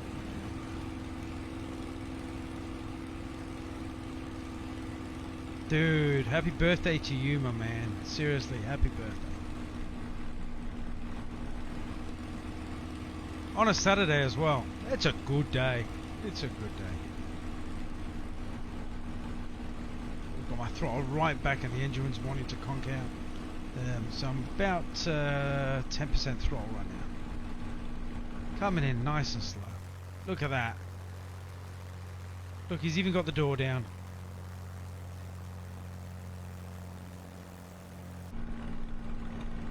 Try a little bit differently. Nice and slow. I'm gonna put it down. And that's what it's about, Stephen. A good community of people that follow the pig. And every single one of you, it's like a band of brothers, right? That's what I'm saying. Brothers and sisters, like a band of brothers and sisters right there. All showing respect, and it's a good community, and everyone's got, you know, there's no you know, bad blood in this, no toxicity. That's what we love, and that's what we're building here. And you know, that's pretty cool. I love to see it. I am cruising slow with this baby. Look at this. Probably going to stall out in a minute. A little bit of throttle, otherwise I will stall out. I'm going to nurse this baby down. Hey, smooth as a baby's butt chat. Let's go. Let's use the whole runway as well. Just little micro adjustments on my stick right now. A little bit of throttle here. I don't want to go down too soon. And we're going to hit the tarmac here. Let's go.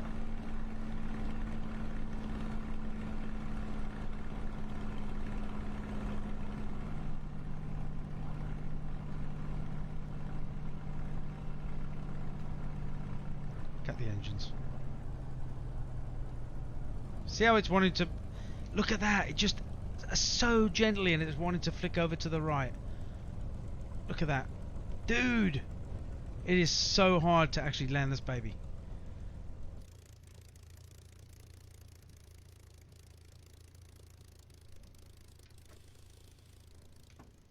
What a cool plane though, hey? What a cool plane. What a cool flight. Couple of flights that was. Really awesome to share that with you guys. Absolutely brilliant. Stephen, my man, please drop a comment in chat. Where would you like me to fly on your birthday?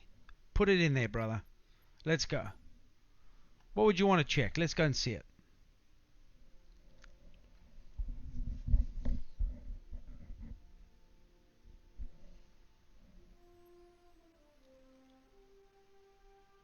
I know, dude. It's like it's like might as well be the Sahara Desert, dude, eh? Okay, so I'm going to change this. It's going to be all players because I want to get my mod in there, man. I want to get Andrew in. Alright, so I'm not going to go live players. I'm going to go all players. We're going all players. And live traffic. I'm sure I can keep that at live traffic. So it depends on where we're going to be going next, dude. So Stephen, if you're there, drop a comment in chat. If you want me to take the plane up somewhere, let's go. Let's go check it out. The world is an oyster, man. It's yours.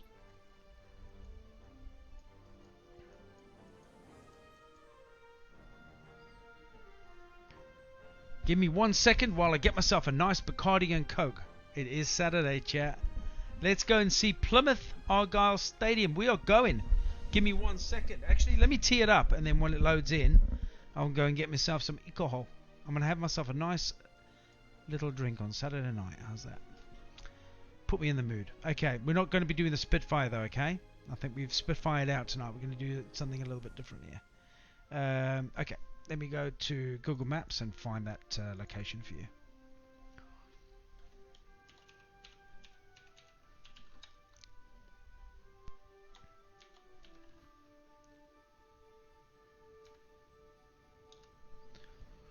Stadium.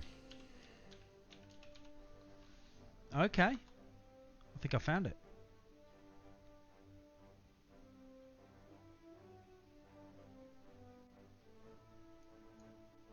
Is it called Home Park? It's called Home Park, isn't it? There you go. That's your favourite football team, dude. Unreal. Well, we're going to fly there. We're doing it right now, buddy. We're teeing it up for you. I've never been there to Plymouth, actually. It's one of the areas I've never been to, so we're going to go check it out. We want to go see where you live, right? Okay, so what's a good little airport to fly to? Fly from, rather. Okay, small little airport down here. Let's go departure. And we'll do a little arrival over here. So it's a 13-minute flight. Dude, we can do that. We can do that, dude. Here we go. So I'm just going to... hold on. Just going to put your waypoint in there for the stadium. There it is. Boom. Done. So we should be flying straight over it, dude. We'll do a little bit of flying around and check it. And you got Bolt Trail. Don't even know what that is, but we're going to check that out too, right? Let me just see my POIs.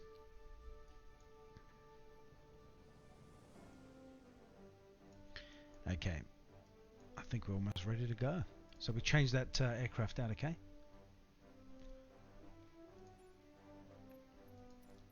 Let's go something that's relatively slow.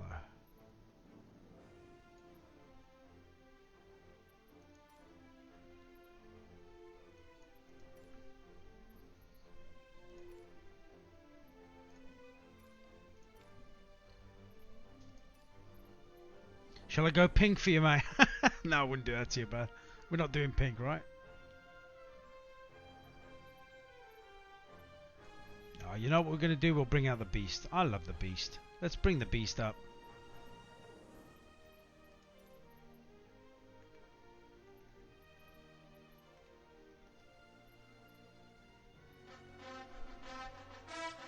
Rouge! Thanks for following the pigman. Welcome in. Hope you're having a great day, my man. What a legend. Let's bring the Valkyrie up. World map. We're doing it. Let's fly. Give me 1 sec, chat. I went to that stadium 2 years ago to watch them play Luton. And it was 0-0. Mate, 0-0. Come on. They can do better than that. Yes, I've gone all players, Andrew. I have gone all players, my man. I have gone all players. Just for you. So let's hook up. Give me a second, Don.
Let's go. That's okay, brother. We'll wait for you.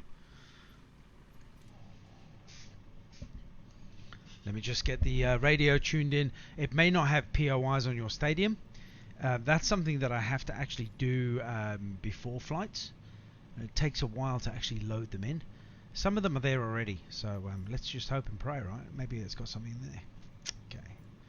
I'm going to stick this on as well. This is our little sat-nav, just so we can see exactly where we are cruising to. We may not need it, but we'll see what happens. And I'll just get my VFR map up as well. Just gives us our waypoints. So we're going to be heading down. That custom waypoint is where your stadium is. So we'll go check it out in a minute. Flaps down. Yeah, dude. Absolutely, Sinead. We're going to do the bush plane. Nice and slow. Look at that, baby. I love this plane, right? And it suits me to a T. You know why? Insane pilots. That's me. That's me. I'm an insane pilot right there. Okay. Andrew, I'm going to start. I'm just tagging along if it works. Yeah, cool, dude. Absolutely. Join the flight, my man. If you want, you joined my Discord, didn't you? I can put Discord on and you can have a chat if you want. If you want to jump in. I can do that. Let me know, dude. Getting ready to go, chat. Just give me a second.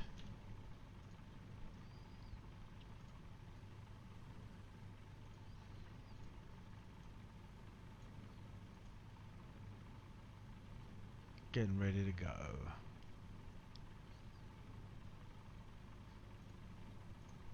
Right. Let's do it.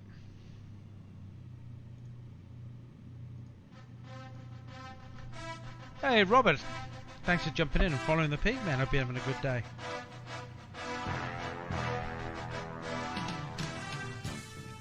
Alright, we're near Plymouth. We are cruising. Let's go, let's go, let's go. God, I love this plane. Insane takeoffs on this thing. Look at this. Straight up in the air we go.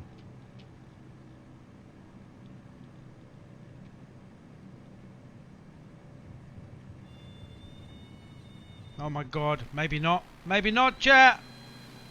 Holy shit! Something's wrong with the controls! Oh, mate. Nah. Let's restart that. Something went completely haywire with my whole controls then. Something glitched out. It just went straight up in the air. We're going to reload that in. Dude, I just killed Stephen on his birthday. Sorry about that, Stephen. You couldn't make it up. Alright, here we go. So I'm going to just restart that. Wow, that was absolutely insane. It's a really cool plane for takeoff. It can take off in like 5 meters, 10 meters. I've actually watched real footage on this plane, and they're brilliant for bush plane, you know, getting into tight spots. But I've flown that so many times. That's the first that's actually done that. Straight up in the air, lost full control of it. Okay, Andy, I'm coming back in, buddy. I know, I nearly fell out of my chair then. I shut myself. Oh, dude, you see that? Oh man, you gotta love it. Alright, let's try this again. Help. Alright. Could love it when the razor pig cocks up, right? Nothing better. Alright, FSPM. Let's just get that map over here. Let's try this again. Let's try this again, chat. This time I'm not going to go full. In fact, I'm going to probably leave my flaps on half. 15. There you go. Not full flaps. Maybe that's the reason. I completely messed that up. Right, we're going.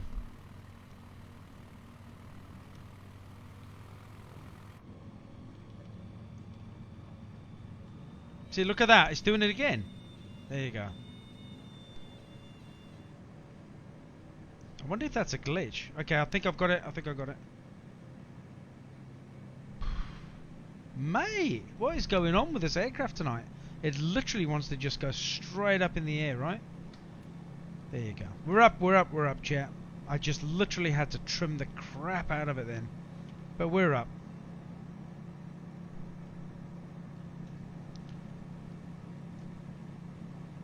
Right, just bring that nose down a little bit on trim. There we go. We made it, mate. We made it.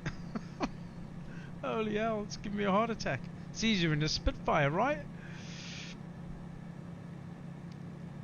Oh, right. You can see other players and not me. What's going?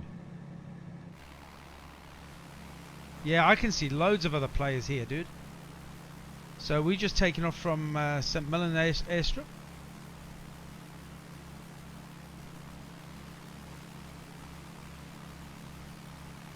Oh wow, your Mrs. 21-year-old son flies a Super Cub, remote part of Alaska. How cool would that be?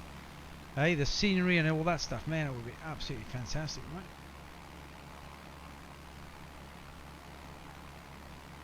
Nah, Devo, I'm always killing you guys. I'm sorry, like I'm always having to kill you guys. Are we at the same place? I'm going to tell you right now where we are at. Okay. Let me go VFR. Should actually closest airport. Here we go. If I go to tower and go nearest airport list, it's EGQQ. EGQQ is where I've just taken off from. That's the airport that you need to tee it in on your waypoint. Yeah, that's weird, dude. Because I'm seeing all live players up right now. You should be in with me right now. So there is a lot of airfields around. You may have spawned or at a different. I'm not sure. So EGQQ. Hold on a second. I'll tell you what I can do. 1 second, chat, before we get this underway. So let me go players. Let me go here. Let me go invite to group. That would be the best way. Invitation sent. You have created a new group. There you go. And resume. So I've created a new group. You should be able to jump in, bud. Yeah. There is a lot of players up today. Look at that on the left. So I send you an invitation, mate. So hopefully that works. If you can, yeah, jump on with that. Here we go.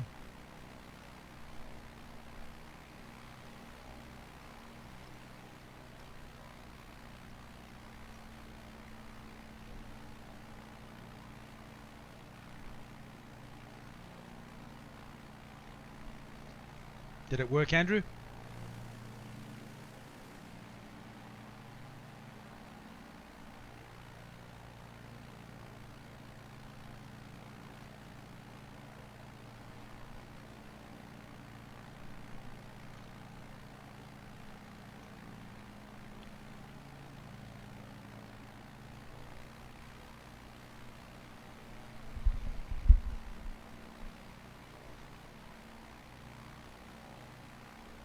Oh, cool, you're in.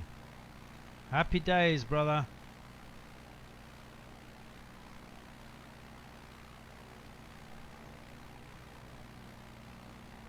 Just churning into Plymouth Tower right now.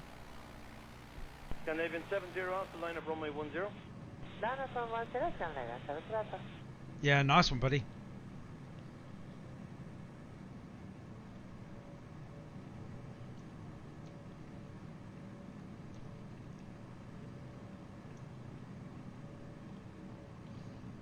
This one's for you, Stephen. Woo! Never been here before, actually, Plymouth. Oh, you see me. Good stuff, man. Come join up. Going to depart from Echo 7, 2 items slot restricted. Apologies for that, but you're number 3. No worries, copy Ryanair 1 Oh well, someone's just apologised to ATC, or vice versa. So this is live air traffic from Plymouth Tower. Pretty cool. Ryanair 17 Tango Lima, vacate left Echo 3, Hotel 2, hold short runway 34. Echo 3, Hotel 2, short 34, Ryanair 17 Tango. April, unvacated ground 121.8, thanks. Let me just put up the map. I just want to see where the stadium is.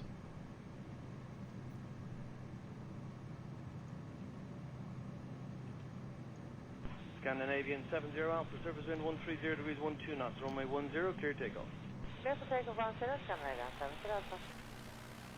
Oh, there's your stadium, dude. I see it. Let's go. I don't think they've rendered it in as yet, but I'm sure they'll get round to it. But I think this is your stadium, bud. Runway 10, clear to land. Land 10, Shama 332 Jet.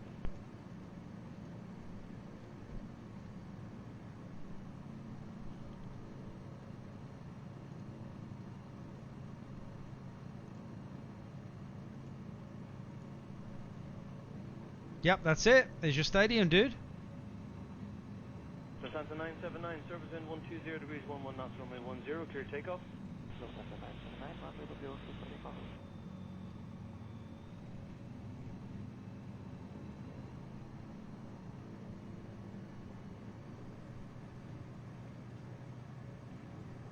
Ryanair 10 November, good afternoon, surface wind 120 degrees 11 knots, traffic rolling, continue.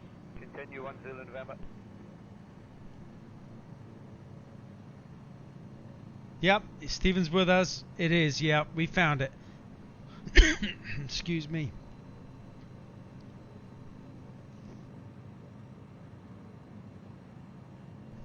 He wanted to check his stadium out, and we sure did. Happy birthday, dude. Look at that.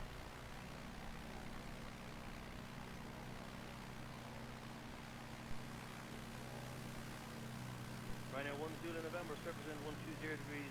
Oh, that must be the training ground over in the back there. See the training ground over there? Let's go check it again.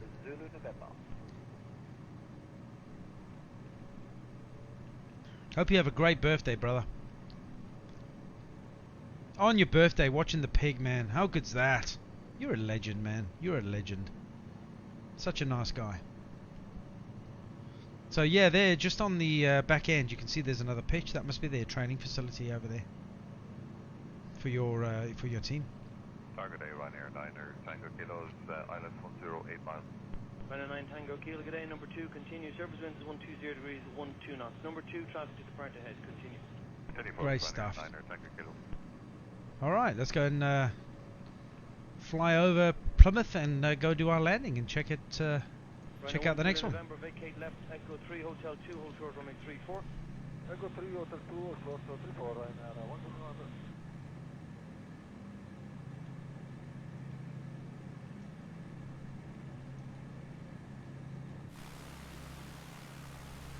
Where's my wingman?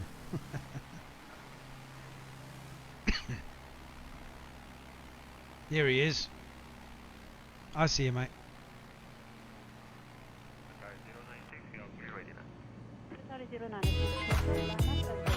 Hey Dina, thanks very much for the stars. Thanks for the 100 stars. You're a legend. Much appreciated, and I hope you have a kick-ass day. Hope you have a great day. Thanks for your support. And that's what it's about, chat. Someone's birthday, we do flights for them, right? And not just that. Anyone that comes in, we try and you know, get around as many people as we can. We can't hit everybody in the same stream. I ain't Superman, but we try our best, right? What a flight earlier. Battle of Britain, over Dover, in a Spitfire. Fantastic. Straight over the channel, on our way to Dunkirk. And then we went over to Africa to Al Alamein and did a flight over there in a Spitfire. Now we're doing some requests for you guys. And thanks very much. I'm going to have a fantastic day. You do that and stay safe, right? Look after that family. There he is, my man. Look at him. Look at him go. Where's he gone? He's like... He's like a spit. Look at him. He's like a Messerschmitt. He just like disappears on me. Alright, let's go. We're going to go do a quick landing and then we'll do another request and do another flight for somebody. Hey Mike, how's it going, brother? How are you today? Good to see you, champ.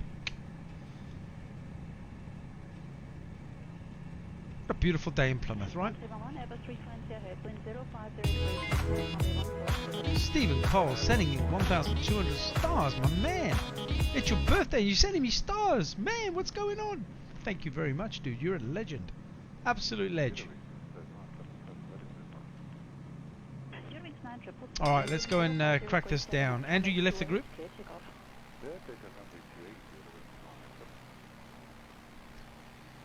So Andrew, what we'll do is we'll tee up the next flight and then try and spawn in together if we can. That'd be awesome, and I'll send you a request straight away.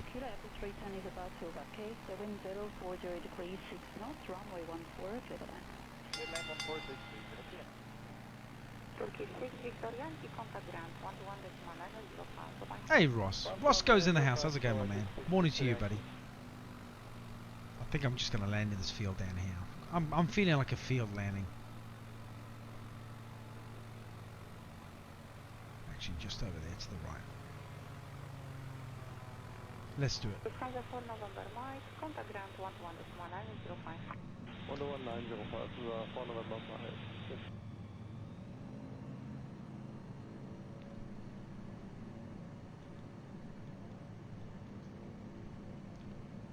What a beautiful little town. Is it a town or a city? City of Plymouth or town of Plymouth? I would imagine it's a city, the size of it. Yeah, it's got a cathedral, which makes it a city, I guess. So, beautiful place. Massive harbour. Just one of those places in the UK I never had the chance to visit, right? Good morning, Carol 4206 Tower, continue south. Yep, city, yep. It's got a cathedral. A lot of people don't realise that. When I lived in Gloucester, it's a big city because it's got a cathedral, but Cheltenham is probably just as big, but it's a town because it doesn't have a cathedral. And that's how they determine the difference between a city and a town, apparently.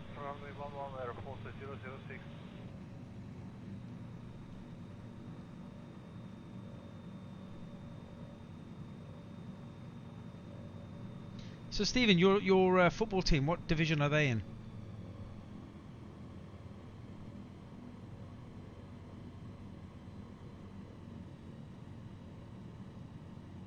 Good day. Owner 3731 established. This farmer's going to be so pissed off. I'm literally... Hey, it's my man! Look at him go! You're in the E300, dude. What a cool plane. What a ledge. Hey, we need to bring the same plane up. Skybet League 1. Gotcha. I'm not quite sure how the league will tease up over there nowadays, but yeah, that's cool stuff.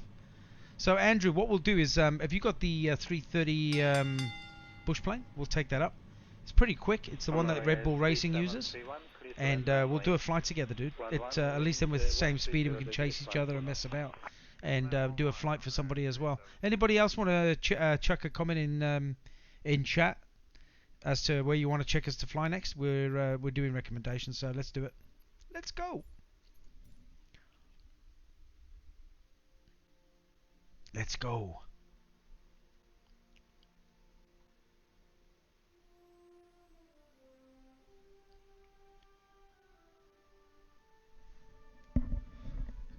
What about you, Dina? Do you want to put a recommendation in chat? I'm glad to do a flight for you.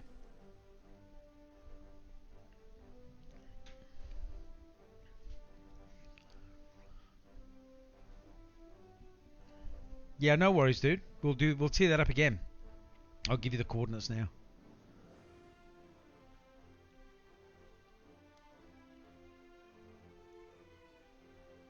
Oh, cool. Nice one, Daryl. Awesome stuff. Jason, Jersey, and the Channel Islands. Yeah, we can have a spin round there. We can do that. We can go check that out for you, my brother. Fancy doing that, Andrew? Let me tee it up. I'll give you the coordinates in a second. Let me just find the coordinate, global GPS coordinates.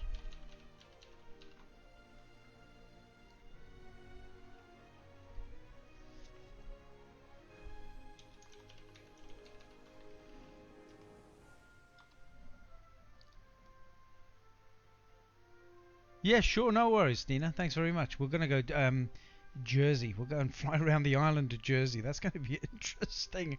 Okay, let's check this out. All right. Let's go. Just copy that in, and I'll give you.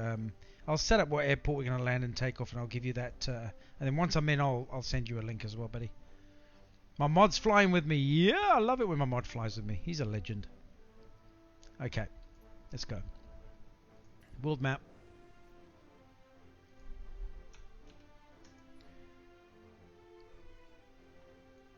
Jersey. Well, we'll take off from the main international airport, okay? So if you want to start teeing that up, the main airport is EGJJ. So that's Jersey. That's Jersey main airport there. In fact, what we'll do is we'll just do a takeoff and landing at the same airport, dude. So takeoff and arrival, and we'll just go have a little bit of a spin around the island. Go check it out. We've never been there before, right? Hey, what's up, Jerry or Morse, Jerry Morse in the house. What's happening, brother? Okay, I've got it set for all players and live traffic. I'm not going to change that, so let's keep it as real as possible. 1 minute past 1 in the day. I'm going to change that out. Try and bring the same plane as well, Andrew, if you can. That would be unreal, and we can. I am going to select the extra 330 LT if you've got that. So the airport code is EGJJ. That's Echo Golf Julia Julia. Yeah, it would be easy, absolutely. Let's do it, dude. I'm gonna put my Red Bull Racing stripes on. Let's go. Let's do it. Because it gives me extra wings, right? Apparently. Okay. I'm gonna spawn in. And once I'm in, I'll invite you to group, and we can do a little bit of a fly around Jersey. Go check it out.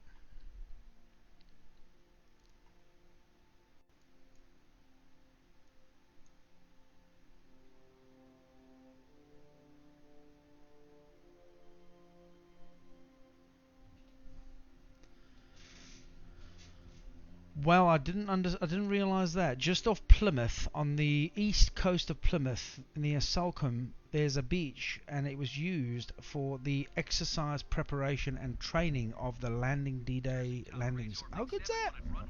Because the coast is exactly the same as the D-Day landings coast at Normandy. So, go figure. Learning stuff, chat. Learning stuff. All right. Let me just put my bells and whistles in the other way, and I'm going to send you a link now, buddy. Okay. Actually, I'll do that now. Here we go.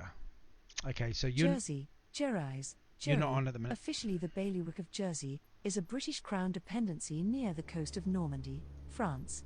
It is the second closest of the Channel Islands to France, after Alderney. Jersey was part of the Duchy of Normandy, whose dukes went on to become kings of England from 1066. After Normandy was lost by the kings of England in the 13th century, and the ducal title surrendered to France, Jersey and the other Channel Islands remained attached to the English crown. The bailiwick consists of the island of Jersey, the largest of the Channel Islands, along with surrounding uninhabited islands and rocks collectively named Les Deux, Les Écrihauts, Les Minquiers, Les Pierres de Lec, and other reefs. Although the bailiwicks of Jersey and Guernsey are often referred to collectively as the Channel Islands are not a constitutional or political unit. Jersey has a separate relationship to the Crown from the other Crown dependencies of Guernsey and the Isle of Man, although all are held by the monarch of the United Kingdom. Jersey is a self-governing parliamentary democracy under a constitutional monarchy with its own financial, legal and judicial systems, and the power of self-determination. The Lieutenant Governor on the island is the personal representative of the Queen.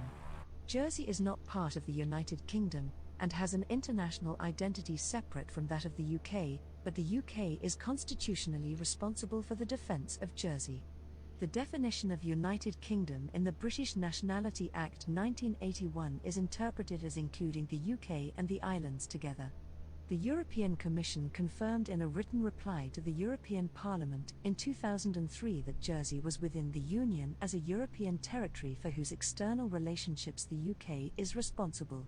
Jersey was not fully part of the European Union but had a special relationship with it, notably being treated as within the European Community for the purposes of free trade in goods. We're at Jersey, British Daryl. cultural influence on the There's my island man, is there he evident is. in its use of English as the main language and the British pound as its primary currency, even if some people still speak or understand Jerise, the local form of the Norman language, and place names with French or Norman I didn't origins even know that, abound. chat. Additional British cultural commonalities include driving on the left, access to the BBC and ITV regions, a school curriculum following that of England, and the popularity of British sports, including cricket. Dude, I didn't even know all that stuff. What a recommendation, dude. How good's that? Love it. I'm up. And I'm going to have a fly around this island, check it out, right? And then we're going to go and check out those islands north of us. Well, north-west. We're going to go check that out too. Alright, we're up. Let's go and check where my mod is. He's probably chasing me. There he is. Hey, Drewy. Let's go check him out. How good's that, right?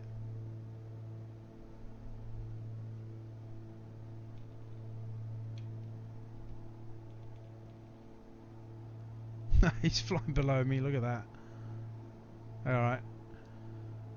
I'll back off the throttle a little bit. Let's go check out the coast here. Let's go check it out. Jason, how's this? Are you enjoying it?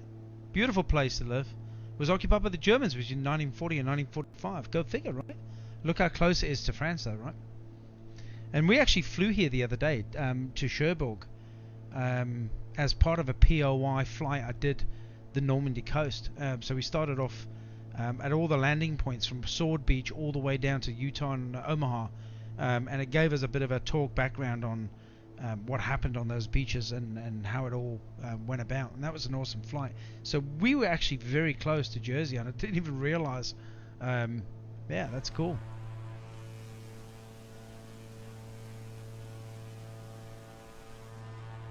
I'll just slow down for my mod a little bit so we can catch up. What a beautiful place.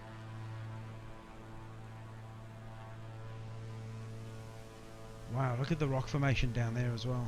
What a lovely coastline.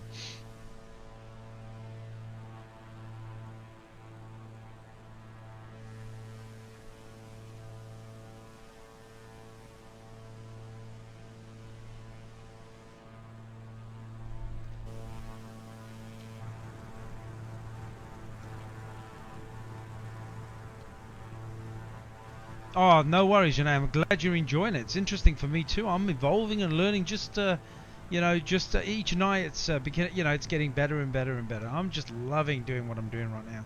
Just exploring, that's all it is, right? Exploring the world. Seeing parts of the world that I would not have seen without this simulation. Unless I walk into a travel agent and pick up a book on Jersey, I guess. You know, would never know. This is beautiful stuff. Yeah, always worth learning every day, dude. Hey, Paul.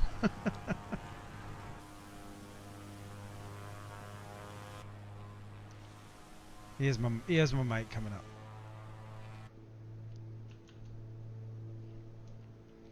Then we're gonna go head up to the other islands after this as well. Gonna have a little fly over there. Here he comes. He's almost 6.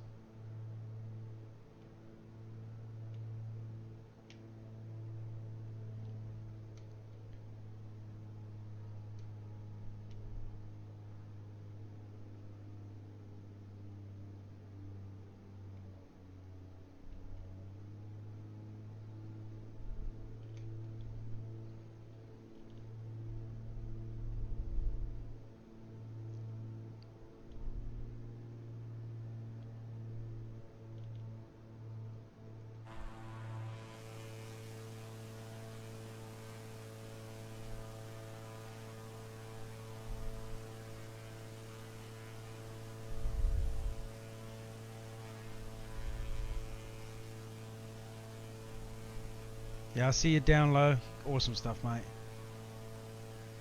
Oh, okay. Let me just put my zoom that in a little bit, then I can see here. Victoria Avenue. Okay, gotcha. St. Hela. Oh, look at the harbour, man. Look at the harbour. These boats aren't rendered in, but they'd be all big boats, all moored up. That's a big dock. Dude. So hopefully Microsoft Flight Sim, over the 10 years they're going to be developing this game, they're going to get round to all these little areas and actually render in a lot of the stuff. That would be so cool if they did.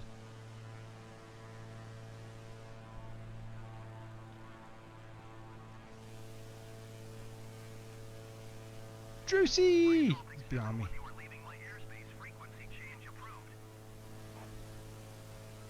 Acknowledge. Thank you.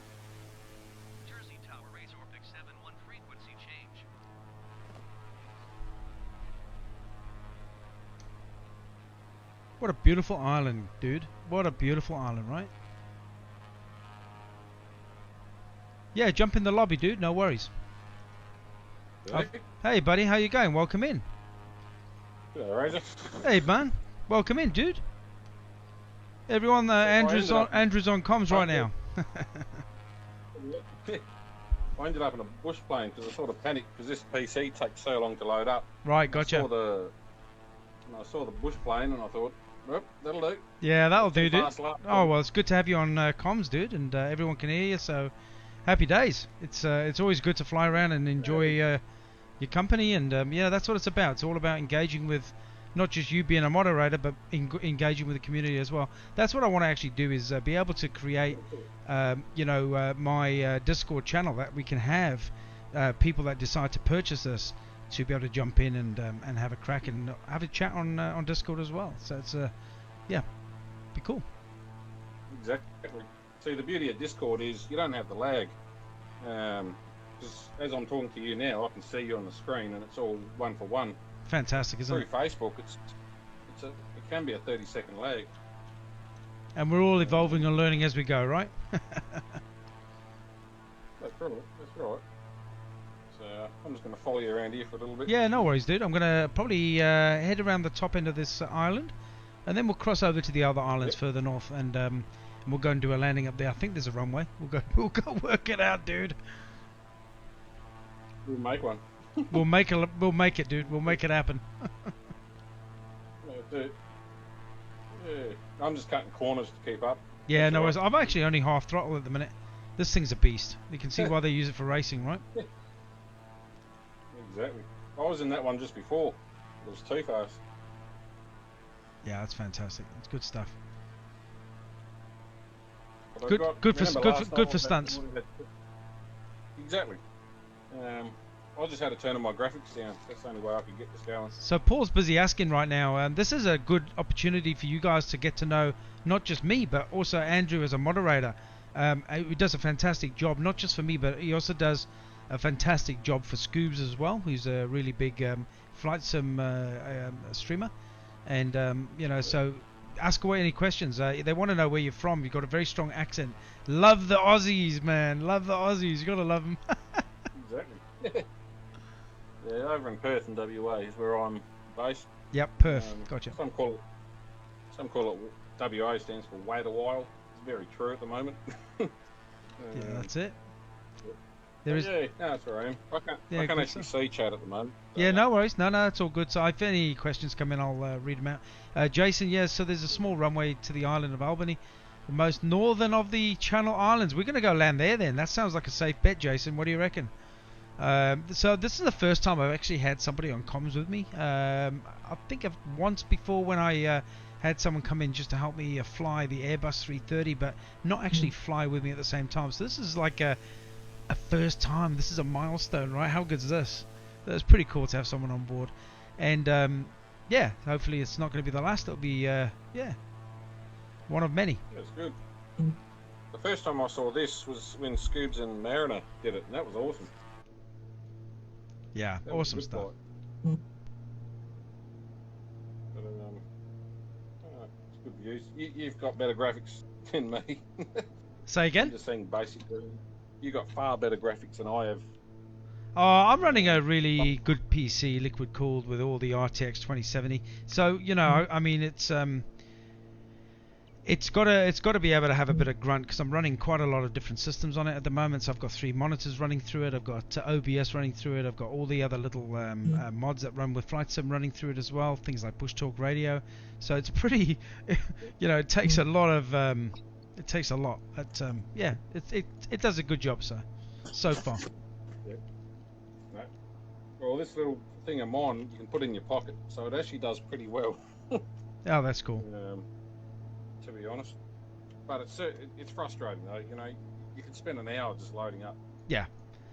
And you know what? You Rome wasn't built in a day, dude. You know, it was 7 weeks ago I started playing Microsoft Flight Sim, and you know, I used to run an old Alienware computer before I did Microsoft Flight Sim. The old computer died on me, and that kind of spurred me on to decide to get a decent computer. And while I was waiting to get a decent computer, I started watching streamers, and that gave me the idea to stream. Never thought in a million years I'd end up being a streamer, but man, why didn't I do this a long time ago? It's so cool. And it's not just the fact of being able to jump in, Andrew, and fly this awesome simulation, but it's also unreal to be able to converse and chat and meet all the followers and just people coming in on a daily basis to say hi. I mean, how good's that? And in a world that's gone to shit at the moment, it's for me, it's if it puts one person's a smile on one person's face, I've broke the bank. I've done my job. It's, you know what I mean. That's a bonus. Exactly. My cousin moved from this island to Perth, Western Australia. Jason says, excellent. Paul Heath says, good day, Andrew. Alright, g'day. Yeah, no worries. Yeah, g'day, mate. Paul, he says, I used to love watching Steve Irwin before he sadly passed. You know, I was in the UK when I lived in the UK, and that's all we watched was Steve Irwin and Australia Zoo. And now we live on the Queensland Gold Coast. It's not too far away. Jason, thanks for jumping in. Welcome in, dude. Welcome to the family. Woo! We are cruising. We've got 25 viewers right now, and yeah, welcome aboard, guys. Hope you're having an awesome Saturday and staying safe wherever you are in the world. We're doing a couple of recommendation flights. This one's for Andrew, flying over here at Jersey and heading up to one of the islands. There's a couple of islands up here, actually, so I'll just slow up a little bit. You're probably a little bit behind me right now, aren't you? I'm full throttle. But it's about 95. Okay, no worries, dude. That's okay. I'm happy just breathing. No, that's all good. I'm probably going to do another flight straight after this anyway, so feel free to jump in, dude. It's always easier if you take the same aircraft, you can keep up. But that's all good. Yeah, that's it. So yeah, absolutely. So we're just down the road. Well, not down the road. In Australian terms, it is down the road. down the road is Perth, which is on the other side of the country. But we're not too far away from Australia Zoo, and we've been there a few times. It's quite a nice place to visit, Paul, if you ever get the chance to come to Australia.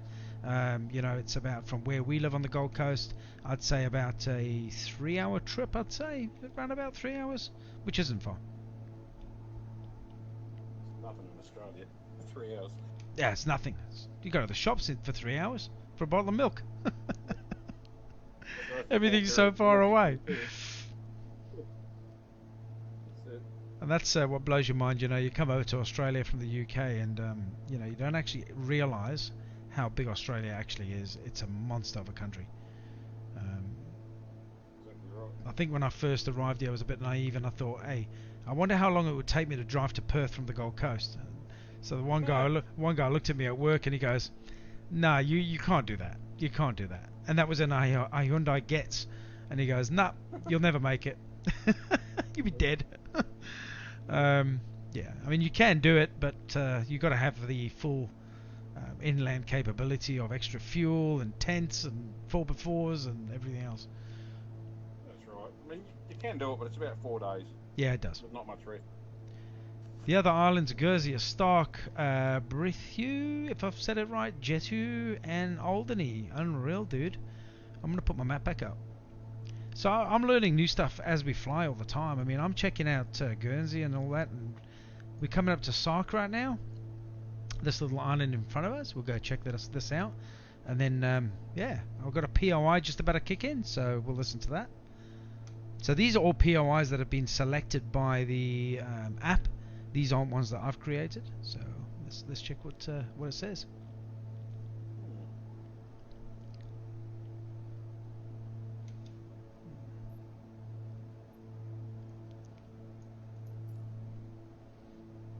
Sweet.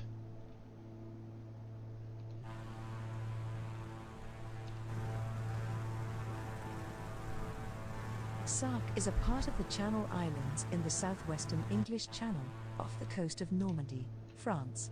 It is a royal fief, which forms part of the bailiwick of Guernsey, with its own set of laws based on Norman law and its own parliament. It has a population of about 500. Sark has an area of 2.10 square miles. Sark is one of the few remaining places in the world where cars are banned from roads and only tractors and horse-drawn vehicles are allowed. Okay. In 2011, How cool is Sark that? was designated as a dark sky community and the first dark sky island in the world. That's beautiful, man.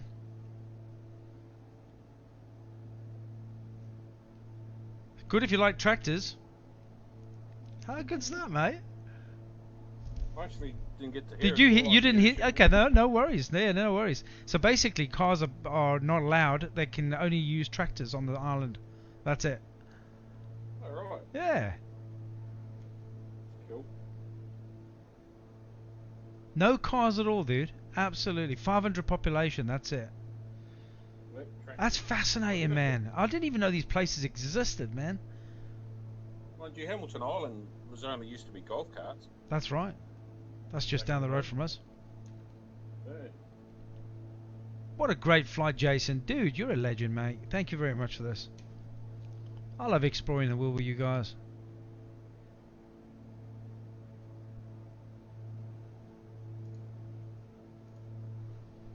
Alright, let's check where we're off to now. So, another little island coming up. Manor Village? Okay, can't be the name of the island. Must be.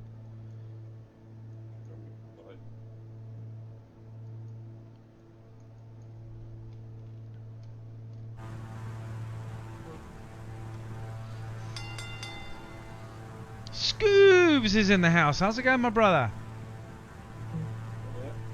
Always good to see Scoobs. Hope you're keeping well, man. Hope you're healthy and fit, and the family is cruising, brother. I've got Andrew on comms at the moment, doing a little fly with us, your moderator, and he's not giving me a hard time. He's actually been really good. Stuck in a bush plane. Yeah, how good's that? So we're checking out Guernsey for one of the followers in stream right now, Jason. This is brilliant, absolutely fantastic, dude. Herm is one of the Channel Islands and part of the parish of St. Peter Port in the bailiwick of Guernsey. It is located in the English Channel, northwest of France and south of England. It is 2.183 kilometers long and under 0.873 kilometers wide, orientated north-south. Thanks, Scoob. With You several deserve it, dude. stretches of sand along its northern Stay coast. safe, brother. The much larger island of Guernsey lies to the west and Jersey to the southeast, and the smaller island of Jethou is just off the southwest coast. Herm was first discovered in the Mesolithic period, and the first settlers arrived in the Neolithic and Bronze Ages. Many tombs from that period remain today, the majority in the north of the island.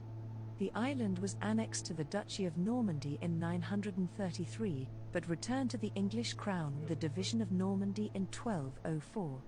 It was occupied by Germany in the Second World War and the scene of Operation Huckaback, but was largely bypassed. Herm is currently managed by Herm Island Limited, formed by Starboard Settlement, who acquired Herm in 2008, following fears during the sale of the island that the identity of the island was at threat. Herm's harbour is on its west coast. There are several buildings of note in the vicinity, including the White House, St. Tubul's Chapel, Fisherman's Cottage, the Mermaid Pub and Restaurant, and a small primary school with about 8 children. During a busy summer season, up to 100,000 tourists visit the island, arriving by one of the catamaran ferries operated by the Trident Charter Company. Cars are banned from the island, as are bicycles, quad bikes and tractors used for staff and luggage transport respectively are allowed. Okay. Cars are banned from there as well. Guernsey I'm just going into the next POI. English Channel off the coast of Normandy, and is one of the British Channel Islands. It lies roughly north of Saint-Malo and to the west of Jersey and the Cotentin Peninsula. With several smaller nearby islands, it forms a jurisdiction within the bailiwick of Guernsey, a British Crown dependency.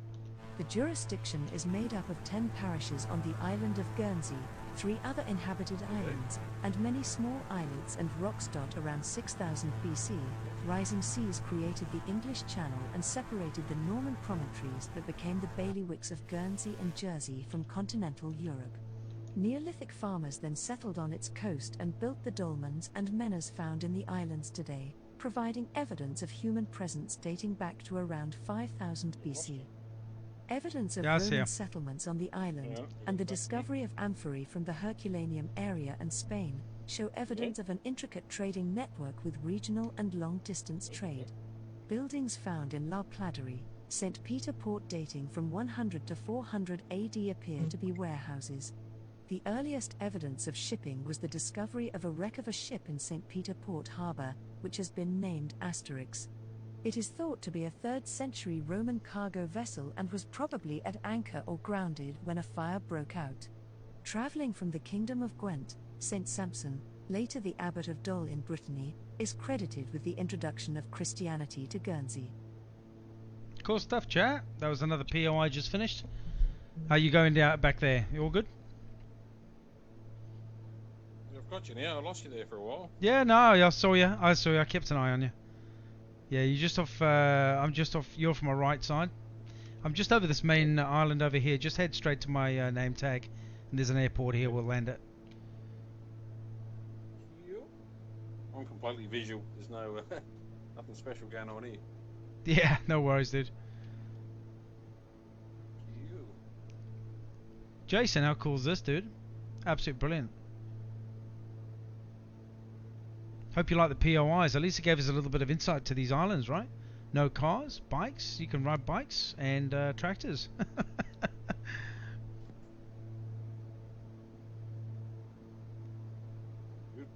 Everyone must be fit and healthy on the island. We all take cars for granted over where we are in the world, don't we? No, it's a pleasure, brother. It's a pleasure. I'm glad to do it for you, man. Really cool stuff, dude. Drewsy's on his way back. He's on his way over to the island here. Just keep heading to my name tag and I'll hang for you and then we'll do a landing. Cool. Yeah, and that's what it's all about, dude. I mean, I've never even heard of this place. Never even been. I've heard of Guernsey and Jersey, but some of the other islands never even knew existed. So to actually get to hear about, you know, what they're all about and stuff is, you know, pretty cool.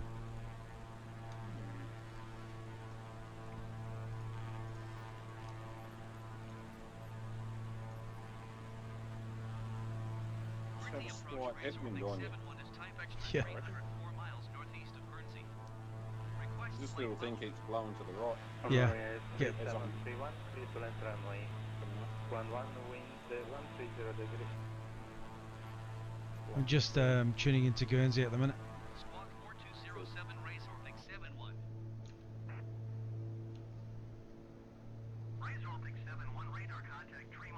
I'm near the airport. I'll just wait for you and then we'll go in. I've lost you. Where are you? Over the side there. That's cool. I see you. probably be behind you. I'm Yep. going to hit the landing and do a cut left. Sounds good, dude. Let me just acknowledge this.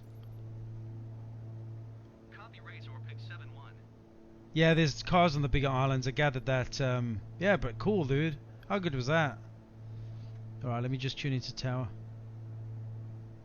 Guernsey Tower, here we go. Alpine 25 Papa Lima, wait on the runway due to landing for runway 11.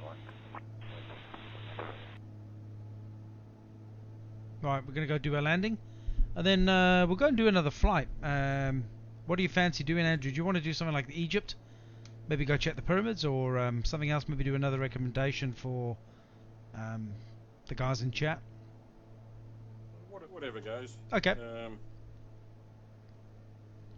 Yeah, we'll match up planes this time. Yeah, absolutely. No worries. This one's my fault. Yeah, we can keep up. I'll just jump This one, 35, down when I saw this one. I runway thought, 11, wind 130 degrees, 11 knots.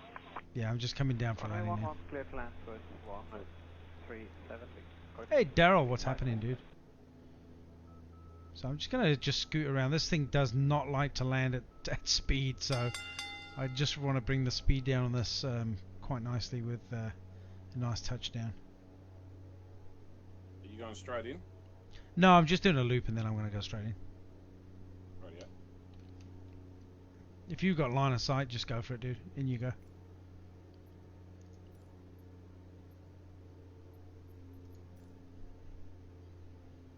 My graphics as crap as they are, I think I'll just follow you. Can't even see it. Yeah, no worries, dude. Just follow my name tag.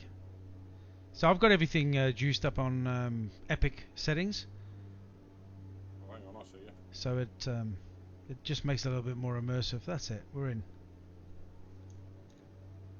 I see it, yeah, on the right. Yeah, We're going down 90, 95. Yeah, I'm coming down. I want to try and touch down around about 80 if I can.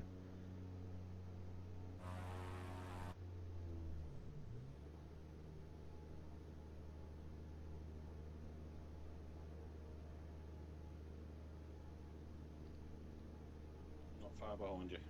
Such a cool little aircraft, right? Just landing on full monitor right now on the instruments. Coming down, no flaps. Let's see how this goes. See what I mean? Like, this thing bounces terrible. I'm still bouncing. I'm 58 miles an hour. Like, literally. I'm going to end up in a flippin' house or something, I swear. Oh, dude. Great aircraft, but what a pain in the ass to land this thing, I tell you. But we made it.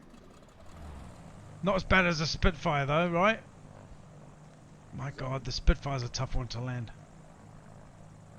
Well, if that's how it was, that's how it's meant to be, I guess. Yeah, that's right. Well, you know, they were not easy to land. They were great to fly, but... Are you down already? Yep, I sort of stalled land. Yeah, I see you. So already am. You got your left wing on the runway. I'm watching that. What the hell, dude? Check it. Oh, mate, that's clutch. What are you doing, ballet over there? Yeah, it's going to Oh, chat. That's what it's about, eh? Adds to a bit of fun, right? There you go. All right, let's bounce out. Anyone want to do another flight? I'm up for another flight, guys. I don't mind anything you want to see. Your neck of the woods in the world. Drop a comment in chat, guys, and let's run another one. That was awesome. It was absolutely brilliant, Jason. Eh? Thank you very much for showcasing that for us, giving us that information so we could put it out there and fly over your neck of the woods. That was brilliant. Loved it.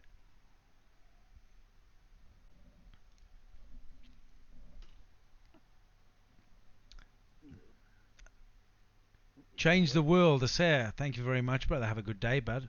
Goodbye and take care, man. All the best, yeah. Nudung, thanks very much for following the pig, man. Welcome into the family, champ. All the best, yeah. Goodbye, mate. Have a good one, eh? Anyone want to do a flight? Put a comment in chat there. Let's go. Let's do it. Let's get it on.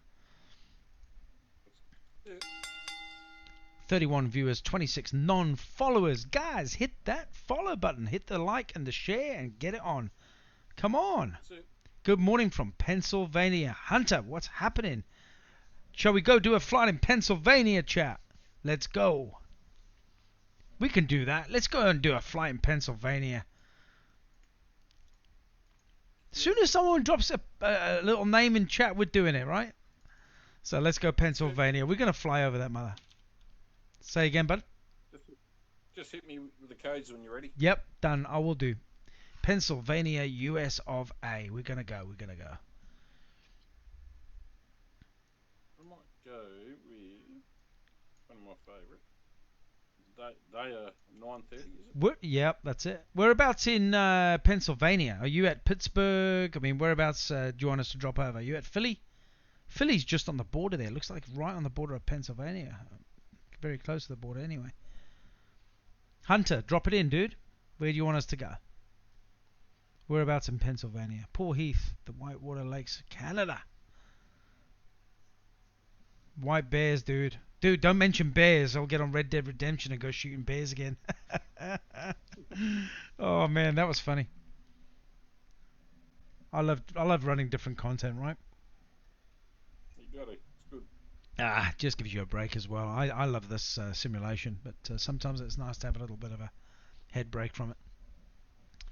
That's it. Maybe if it's all for recreation, it doesn't matter. Well, that's it. That's what it's about. Mhm. All right, let's go back to the main map. So here we go. Harrisburg, Pennsylvania is the closest international airport to me, dude. We're gonna do it. We're gonna do it. I'll give you the codes now. I'm just gonna get a global waypoint on that.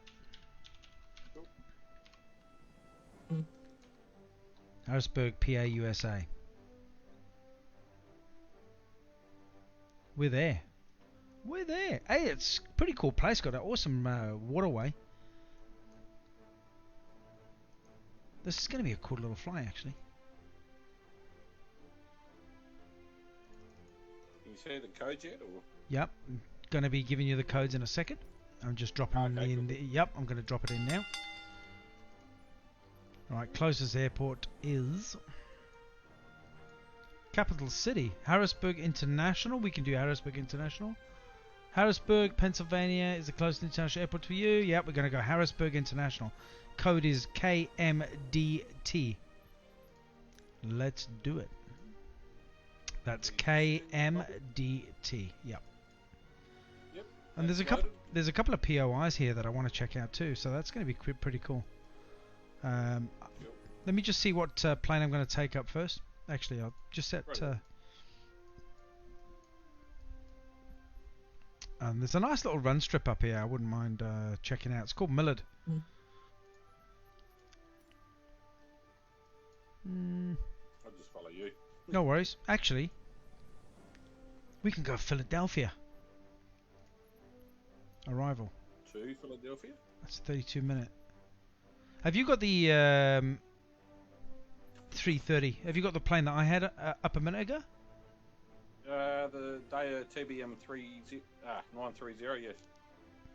Yeah, the one I was flying a minute ago, yeah? I never got to see it because you were that fast. But yeah, okay, I think so. well let's select the same aircraft before we take this flight up. Cool. I'm not going to bring the Typhoon fighter jet, okay? No, that's not going to happen. Where are we? There we go. So that's the extra Red Bull.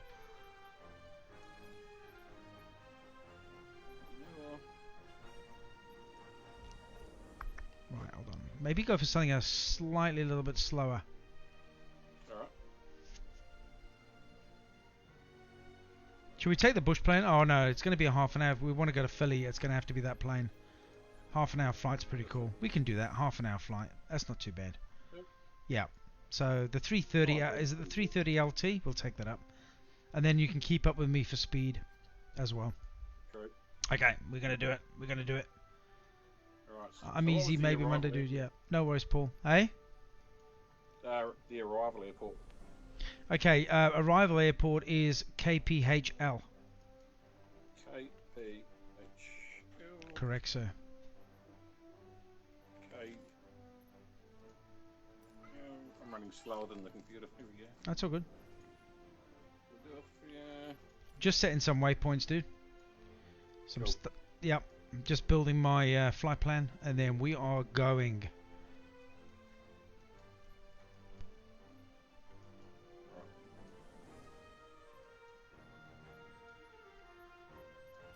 That's it. That's going to do me nicely. So we'll check out Philadelphia and check out Harrisburg as well. Yep, we're doing it. Okay, flight conditions, all players, live traffic, live weather. Okay, it's 7:39 a.m.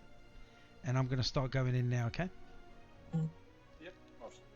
Probably take me a couple of minutes. It's a large river that runs through this area, also 3 Mile Island in the area, which is nuclear power plant. Okay, nuclear reactor in 1979. Didn't even know that, dude. So not as bad as Chernobyl, obviously, because everyone still lives there. But still, it could have been. Could have been, mate. So let's get cracking. I'm gonna start spawning in, and then we're gonna go. Did I invite you to the group on the last one, or was it just automatic spawning? I think we did. We'll see. Yeah, cool, awesome. And I can't wait for other followers to be able to jump in and do some flights with me as well. That'll be unreal. And that's a great tool with Discord as well. So if anyone wants to get this simulation, or anyone has or planning on getting the simulation, you'll jump into Razorpig's stream and also Discord, and you'll be able to jump in and fly around with us. How good's that? How good's that? Epic stuff. That's right.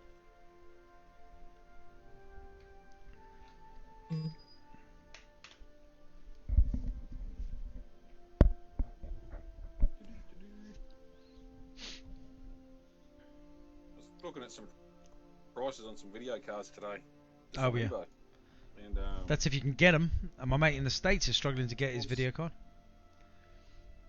well, I think is it the 3090? Some Yeah, people are that's asking $4.5–5 grand for them. That's the problem. It's supply and demand. He's been waiting since about October, actually from the release date, and everywhere is sold out. Alright, let me just turn this air chatter off a minute, and we're going to get ready to take off. You want me to send you an invite, or you're good?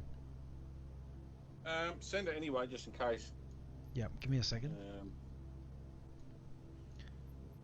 Right, just let me in case. just send that. Right, here we go. And invite to group.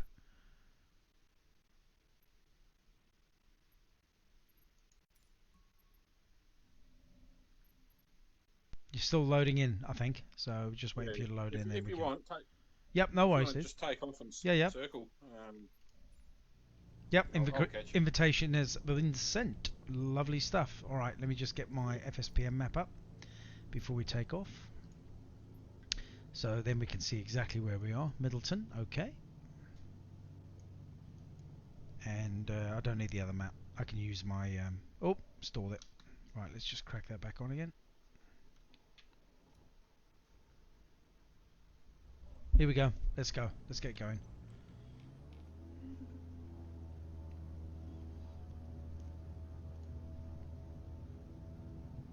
KLM 677, are you ready now?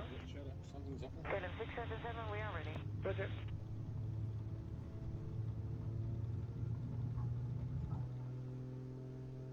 We're up.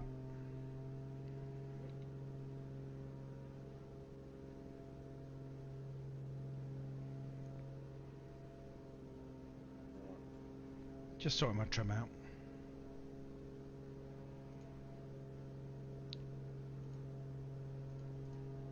Southwest 585, runway 28, clear for takeoff. 28 clear for takeoff, Southwest 585. Resulting 71, continue for west departure. I will contact you next when you leave my airspace. Acknowledge. 1779 tower, runway 28, line up and wait. Different voices for ATC. Yeah, I know. I heard that. Alright, so we're heading on waypoint. Let's have a check at where we're going. Move that map over here as well so I can see what's going on there. There we go. Right. I can see you. I'm just a little laggy, but I'll get there. That's okay, I'm just throttling back a little bit just so you can catch up. We're just heading down the waterway here. Yep. Sorry, chat, I've got 3 monitors going at the same time and I'm trying to see where I am also on Bush Talk Radio, see if there's any POIs that we can check out. Oh, okay, that's really interesting. I'm gonna go check that out actually. Green Baltic 7-1, you are leaving my airspace frequency change approved. Acknowledge, thank you. I'm just gonna flick around here and check something out.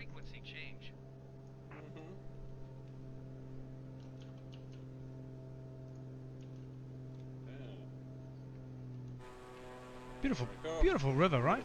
Look at that, stunning stuff. We're going to head further back up north. I'm just going to check this POI up here. Something just flashed on my other monitor, so I just want to see what it's about. Hunter, I hope you enjoy this, dude. This is for you, brother. So I'm just coming back over to Harrisburg airport right now. I can see you on the runway there, just about to take off. Shall I buzz you? Here we go. Let's go and buzz him. We're going to buzz him, chat. Let's go. Let's go. See you coming. Still on 100 knot now.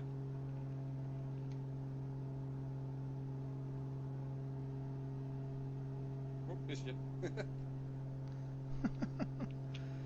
Alright, let's go back to that POI. I just want to check this out quickly. We're not far away then, we'll head back up north.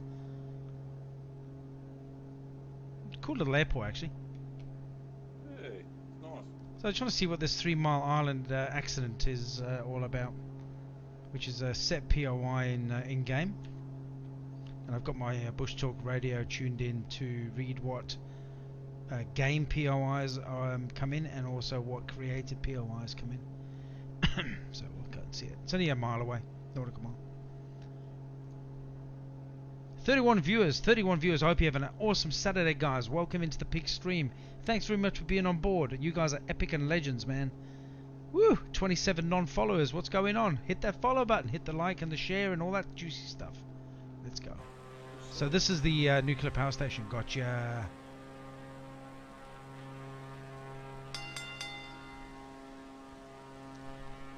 Thanks, Cody. Welcome in. The 3 Mile Island accident was a partial meltdown of reactor number 2 of 3 Mile Island Nuclear Generating Station in Dauphin County, Pennsylvania, near Harrisburg, and subsequent radiation leak that occurred on March 28, 1979. It is the most significant accident in U.S. commercial nuclear power plant history. On the 7-point International Nuclear Event Scale, the incident was rated a 5 as an accident with wider consequences. The accident began with failures in the non-nuclear secondary system, followed by a stuck-open pilot-operated relief valve in the primary system. This allowed large amounts of Simon, thanks for following the pig, man. to escape. The mechanical failures were compounded by the initial failure of plant operators to recognize the situation as a loss of coolant accident due to inadequate training and human factors, such as human-computer interaction design oversights relating to ambiguous control room indicators in the power plant's user interface. In particular, a hidden indicator light led to an operator manually overriding Just listening the to a cool automatic POI at the emergency minute. cooling That's system unreal. of the reactor because the operator mistakenly believed that there was too much coolant water present in the reactor and causing the steam pressure release. The accident crystallized anti-nuclear safety concerns among activists and the general public and resulted in new regulations for the nuclear industry. It has been cited as a contributor to the decline of a new reactor construction program, a slowdown that was already underway. We're gonna go in the check it, Hunter. We're gonna go 1970s. check it, brother. The partial meltdown resulted in the release of radioactive gases and radioactive iodine into the environment. Anti-nuclear movement activists expressed worries about regional health effects from the accident. However, epidemiological studies analyzing the rate of cancer in and around the area since the accident determined there was a small statistically non-significant increase in the rate and thus no causal connection linking the accident with these cancers has been substantiated. Cleanup started in August 1979, and officially ended in December 1993, with a total cleanup cost of about $1 billion. That was cool stuff. That was a POI, Andrew, all about that, where that POI is there, about the nuclear reactor meltdown. That was pretty cool to listen to. Yeah, so just learning new stuff, man, and this is where Hunter is, you know, this is where his hood is, so it's good to check it out for him. It's all about.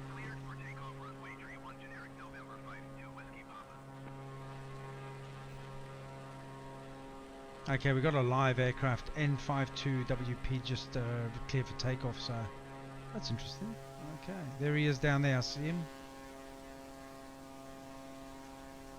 So we got a plane just about to take off.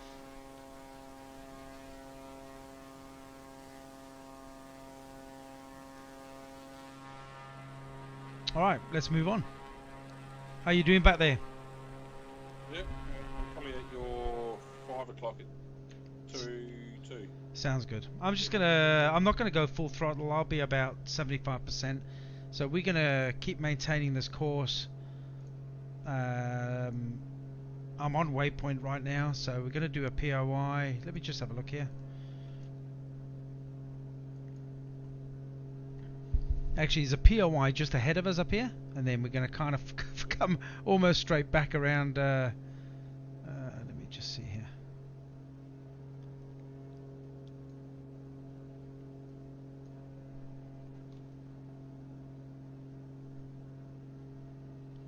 Just over the bridge near. Yep. So we're actually going to be going the other way, but that's all good. We're going to just go check out this waterway, and then we're going to go flick back. Hey Daryl, what's happening, dude? Welcome back again.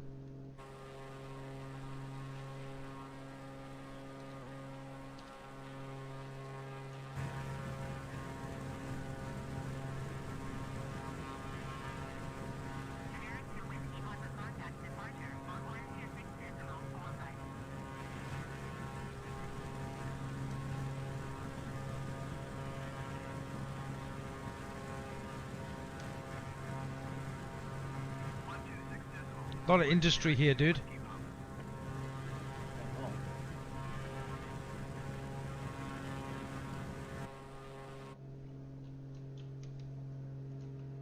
Just on your tail now. Yeah, sounds good. So it looks like a lot of rail industry straight into the factories and stuff.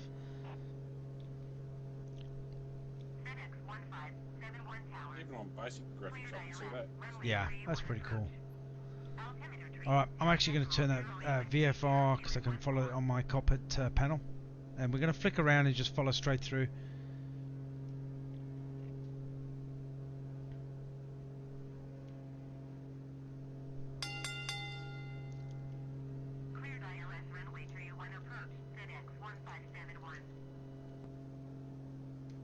What a beautiful flight, dude.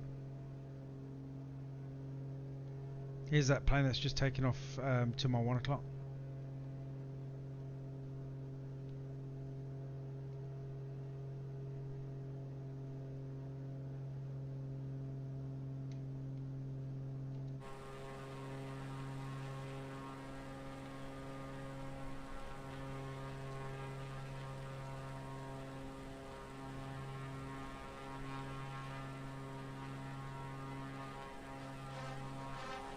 Hey Marvin, thanks for following the Pigman. Welcome in. Thanks for being on board, dude. Hope you have a good weekend.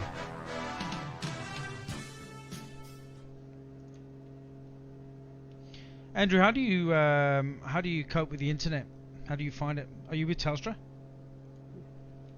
Unfortunately, yes, and this is not even NBN at the moment. This is old copper wire. When the SIM downloaded, it was between 6 and 7 megabytes. Thanks, Mala, for sharing the stream. Thank you. Yeah, I went and actually saw them the other week, and I wanted 3 times the speed, and they couldn't do it. They're bloody hopeless. And that's the best provider in Australia, right? Awesome. Yep. Good job. There is one here we got in Perth. I think it's called Node or something like that. Yeah, I've heard of them. Node. Yeah. And you're supposed to be able to get 100 gig up and down if you want it. That's pretty good. But Look, my streams are usually pretty good, and I don't normally have any issues, but sometimes it does drop out. It's so annoying, hey? It's you know. What do? Move country? Yeah. Tell you what, Scoob's got it good though. Say again? I think Scoob's has got it good. I think he's 1,000 gig up and down at its peak. Yeah, very good. But you know, different country, different setup. Well, that's right. Like when I lived in the UK, the internet was really, really good. Alright, so I'm going to be following Waypoint. I've got it all set. So this is going to take us back around past this nuclear power plant. And then we'll push on. We're almost going to be following this river, I think.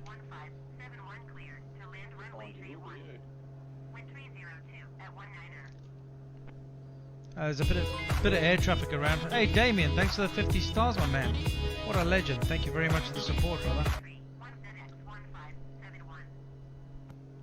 There's a lot of air traffic up right now. There's 3 aircraft, one just to my left. Yep. Is that live? Yeah. Yep. Holy crap, there's heaps of planes up, dude. We're heading towards Philadelphia right now.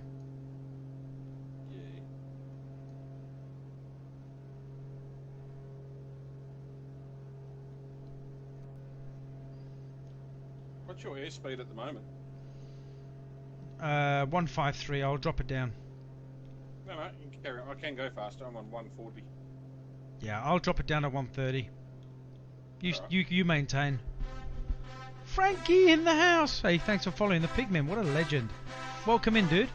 Hope you're having a great Saturday wherever you are in the world. Stay safe, my man. Stay safe. This is a cool little flight, dude. Love it. I love like exploring different parts of the world, right? We're in the US of A. How good's this?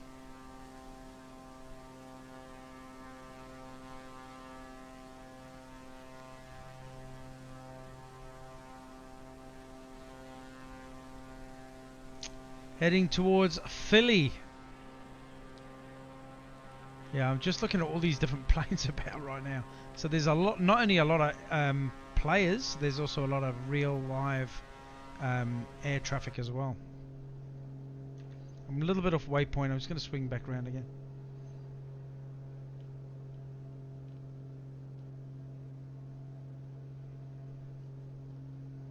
Beautiful countryside here, hey? Hunter, hopefully enjoying this, dude. I want to go check Philly out.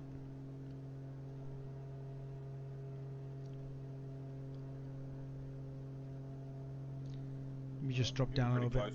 Yeah, you're probably pretty close to me right now. I'm about 140 now. I'm dropping down. Try and maintain 135. Just heading back up to waypoint now. How are you finding it? All good? Is it nice and smooth? Your game? Over here, you mean? Yeah. Yeah, no, it's Do you get any lag or anything like that? not in the game itself. Yep. Mind you, I've got it turned that right down to simple. It's not funny. The Gotcha. aircraft looks quite familiar, but everything else is Mario Kart. And I can see the colours and textures, the roads, the buildings, but it looks a little fake. Yeah, gotcha. Yeah, I've got I got myself a 4K curved monitor, so the even the refresh rate is just mind blowing. We're going straight over this quarry here. There's like a mine, little quarry below us.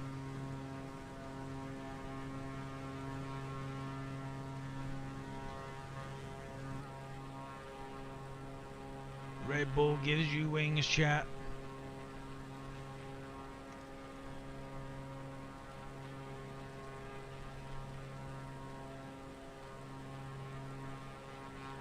Hey guys, thanks for jumping in the stream. Hope you're all having a kick-ass day. Hope you're all doing awesomely well. Ven, thanks very much for following the pig, man. Welcome into the family. You're a legend, dude. Thank you very much. Hope you're all staying safe and enjoying the content. This is an awesome simulation, right?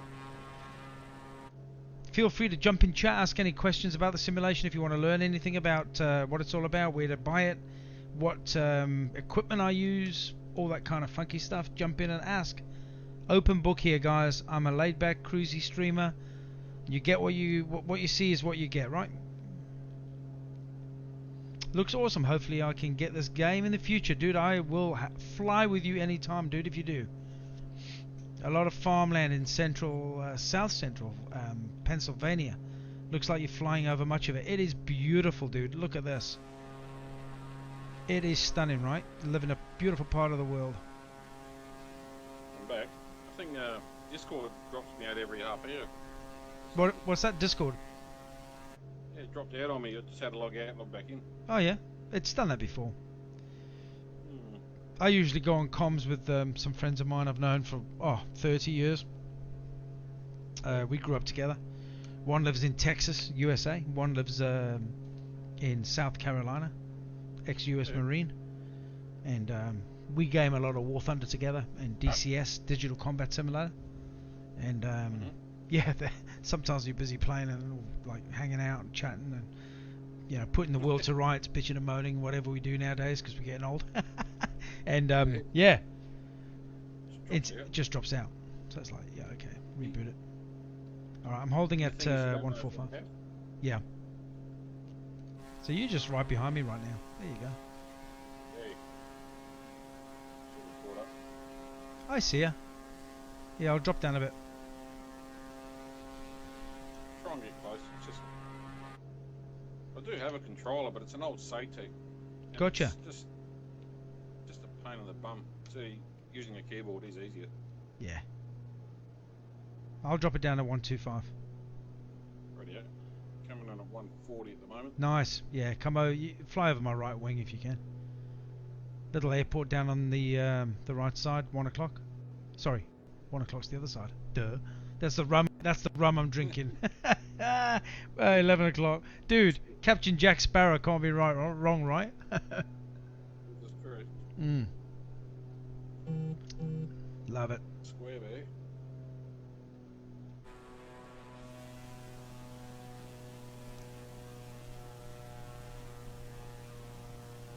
Coming in pretty quick. I might end up going past you, but I'll come back around. That's okay.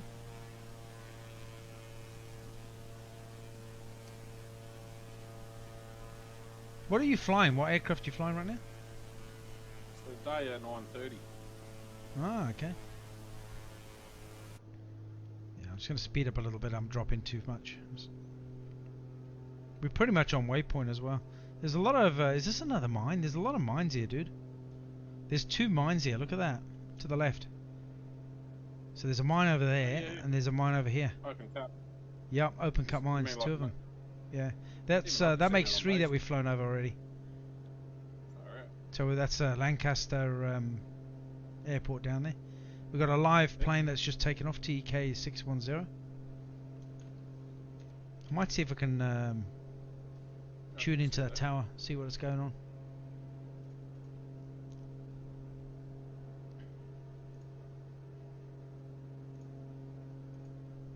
Alaska 1913 at Echo, hold short of runway 28 left. Echo, hold short, 2 left, 1913.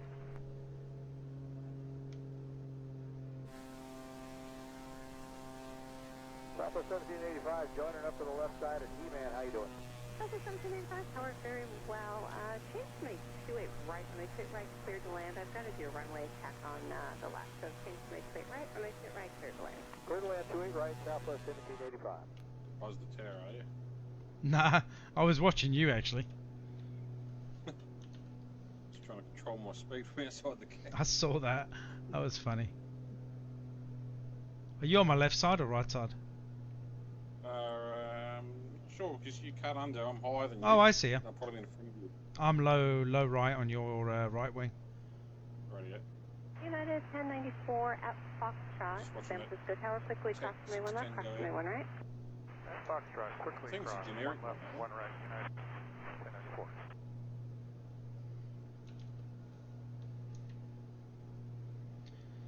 United 1833 with speed 014, runway 1 left, cleared for takeoff. What I'll do is I'll just juice it up a little bit, probably hit about 150, 155. Cool. Oh, you're on my right. We're tracking well to Pennsylvania right now, so all good. How good's this simulation chat? How good's a simulation, right? You gotta love it. Yeah, we got a plane coming into land right now. It looks like that TK610 is coming in.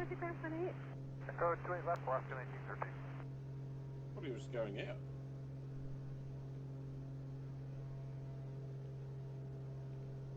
Actually, what? I wonder what altitude is at. Another open cut mine here. God, there's loads of them, dude.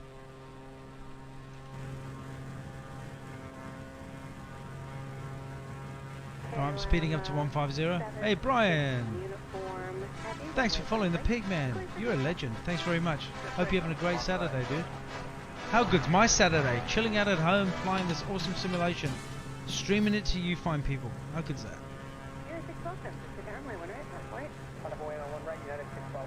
Yeah, there's a lot of mining here, dude.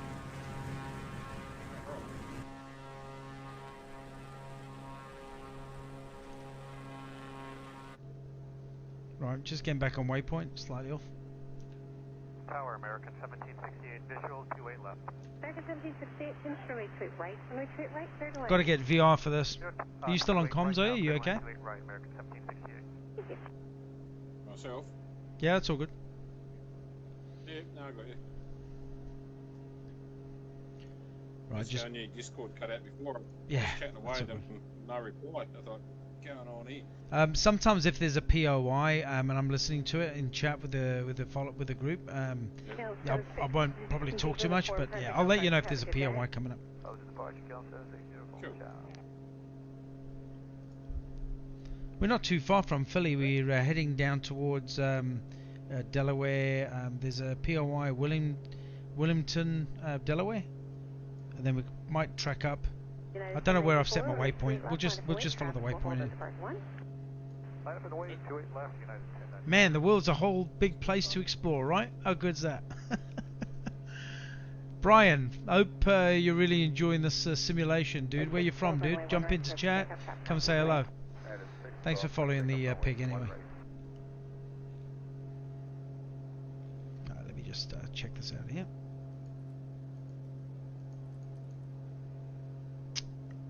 Couple of aircraft to the left. Yeah, it's busy today. Aircraft, there'll be other flies. There's another player up there. That's a player. That's an actual simulation player. Bone collector up the top. Iron Bird, another one. Yeah, there's a few players knocking around, eh? It's good. One left clear for takeoff. That's a real aircraft there. You can just see strobe lights flashing. Yeah, just up here.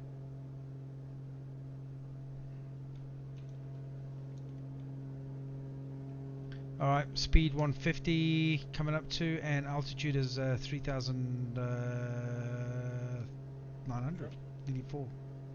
There we go. I'm just going to level off. Runway 28 left, clear for takeoff. Lancaster was a major munitions center during the US Revolutionary War in the late 70s. No ways, dude. Unreal. You see, if I knew that I was flying here, I would have set a POI and it would have given us a little bit of a rundown. But that's all good. That's interesting to know. Thanks for sharing that. Well, can you still see me?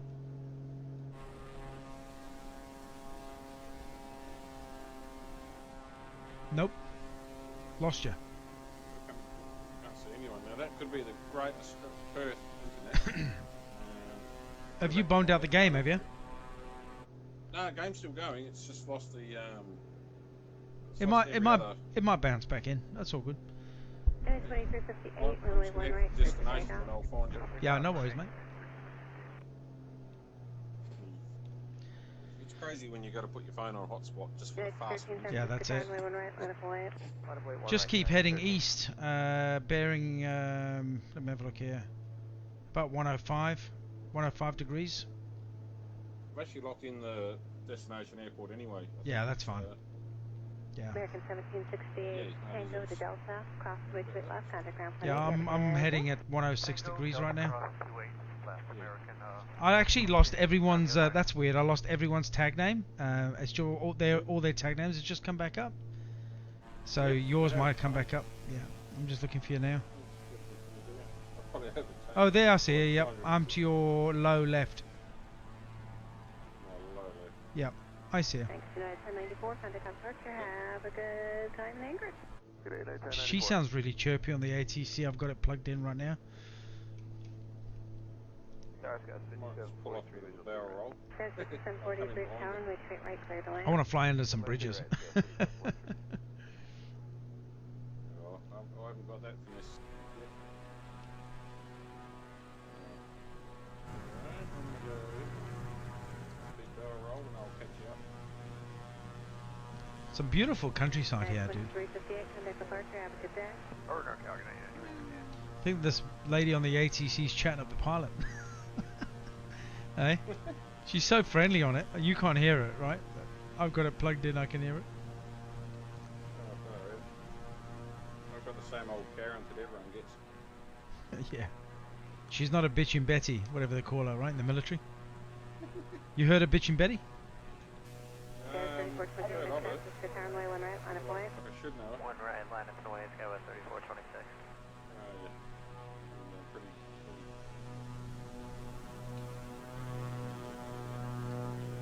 This is an unreal. I love this aircraft. So cool. Not the best to land though. It's really tough to land, but it doesn't like landing. Alright, swinging back on waypoint. Here we go.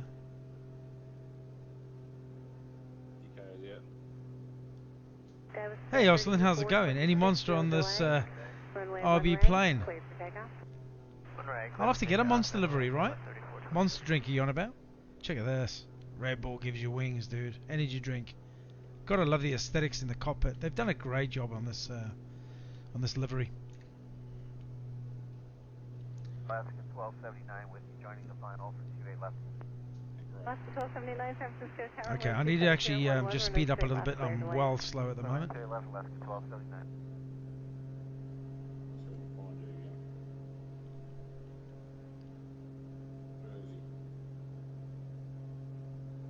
So I'm to your 2 o'clock and a little higher, I think. It's a bit of a longer flight than I normally do, but what the hell, chat? We're doing it.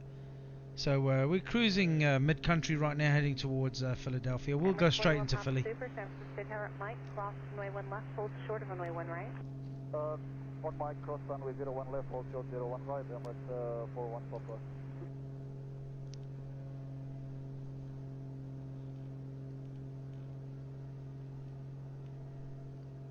Holding at 156. I see you. Just slightly ahead of me at my 1 o'clock. I'm low. Yeah, it might be cutting you off. Yeah, you're 5,000 up. You're 2,000 feet above me. Yeah. I'm actually flying dead on waypoint right now. You need to go a little bit right. That's it. Alaska 1279, traffic alert, traffic. You enjoying it, bud? It's pretty cool, right? 12 o'clock. Half mile northbound altitude indicates 900 type is unknown. Just when I learn more about it, I'll get back into the speed brakes. And I'm still learning every day, dude. And there is so much to learn. Oh yeah, I mean even the aesthetics of the cockpit, you know, to learn where all the bells and whistles. Every plane is different, you know, what everything does, and everything's operational. It's a cool plane. It's one of my favorites. Super will hold short of your runway. Wind 27012. Runway 1 free. Specialized track will Clear be for fine, takeoff. but send me up at 200 knots. It's holding you down. Yeah, I'm on waypoint anyway. I'm following that through. Let me just see here. Cool. Alright. I'm just trying to wash off. Oh, we're well over halfway anyway. Where are we? Heading towards Philadelphia. Got loads of air traffic still coming in. Line of flight. Line of away, 1 right again, 50. Jesus, 1, 2, 3, 4, 5, 6, 7, 8, 9, 10 aircraft just on my display right now.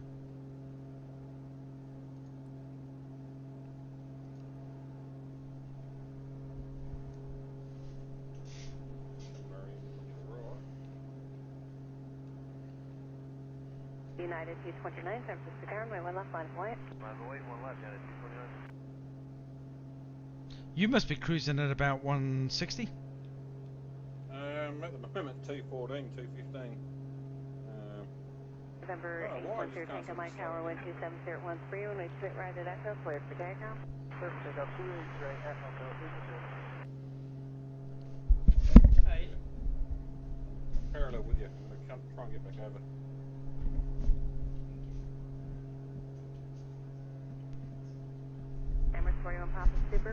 Just asking my boy for a drink. I'm absolutely parched. I've run out of rum, chat.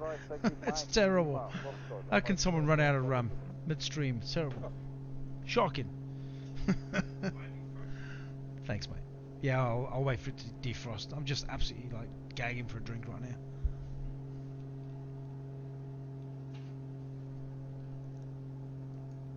See, I'm still doing T43 knots. It might be my altitude I'm trying to wash off. Yeah, probably. I can do about 200, but I don't want to go too fast. Overstress the aircraft. You're actually flying a slightly different aircraft than me anyway.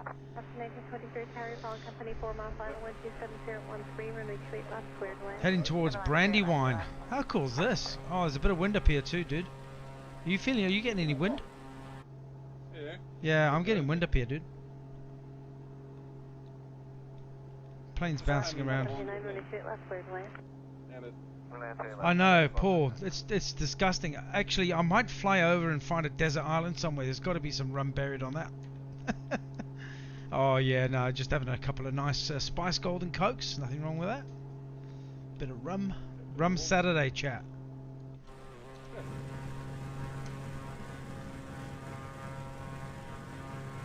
United 229, 127013, runway 1 left, clear for takeoff. United Whoa. 229, clear for takeoff, runway 1 left. I'm fine with it. Just getting a little bit of lag as well. Andy, how's your stream going?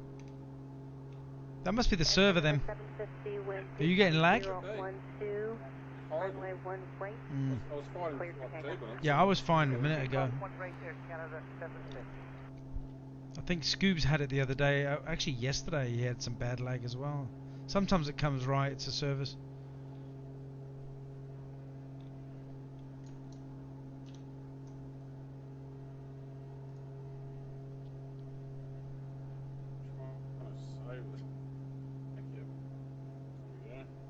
Okay, 431 San Francisco downway 1 right, line of way. 431. Yeah, I might take it up a little bit. Maybe it's the ground aesthetics rendering in that's causing it to lag a little bit. But we've been fine the entire... Yeah, Paul, we're getting a little bit of jet lag right now. It's been perfect all stream. And Tower Alaska 1221 is with you at 228 left. yeah, just weird that it's starting to lag a little bit. It's a pain in my ass. Still at 2 left, Alaska 1221. Let's get the co-pilot to square it up for me. There's a plane flying straight over me as well.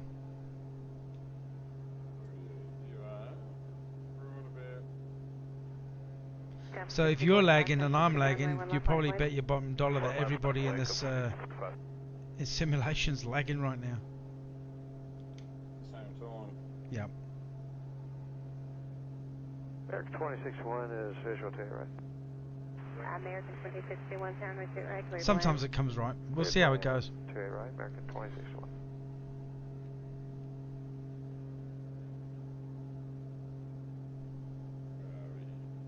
Is yours jerking around a little bit? Still lagging a bit? It's cleared up a little. Yeah. I'm just trying to climb a bit. Sometimes you find when the ground details rendering in, it causes a bit of lag, but... United 229, contact departure, have a good day. United 229, we'll see you. Yeah.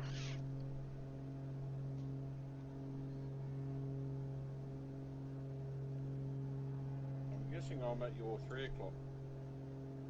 Say again? I should be around your 3 o'clock if I've got you right. Oh, even turning my my tracker over to look for you is lagging shockingly. Order departure, Canada 750, thank you, good day. Dude, fix the simulation!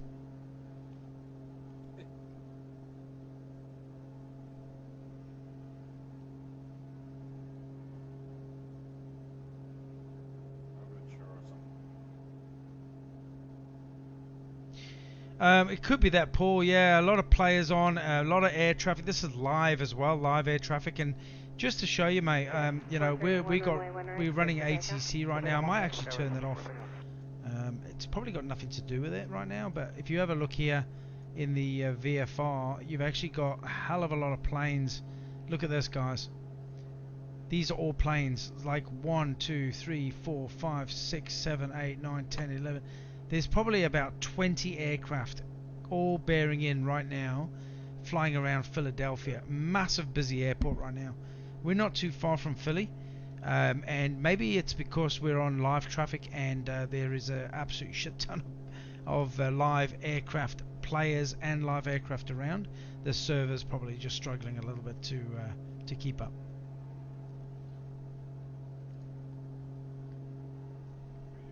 You're over there. Really having trouble washing speed off this plane today. Yeah, pain in the ass, eh? I still want to get right over to you, but it's just, when we do that, it either goes too high, too low, or too fast. I'll give it a couple of minutes. Hopefully the lag will sort itself out, otherwise I might have to bomb. And what we might do is I might come back in near Philly itself, which is a pity, but I want to check Philly out. All the same, yeah.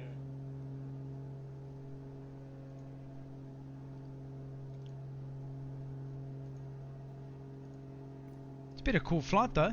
It's been a really good flight actually. Good run. Makes me want to get a decent computer as soon as I can. Yeah. Alright, Yeah, it's jerking terrible. Eh? Yeah, I can even see, if I see yours jerking, that's actually what you're uploading to the server. Yeah. What the server's actually doing.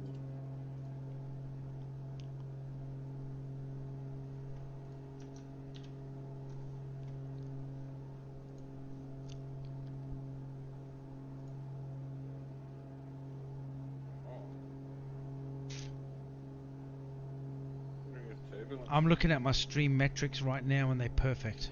My stream's fine, so it's definitely the server. My video bitrate, my frame rate, my everything's just spot on. There's nothing spiking at all. So it, that kind of, yeah. Hey Jamie, thanks for jumping in. Welcome to the family, dude. Thanks for following the pig, man.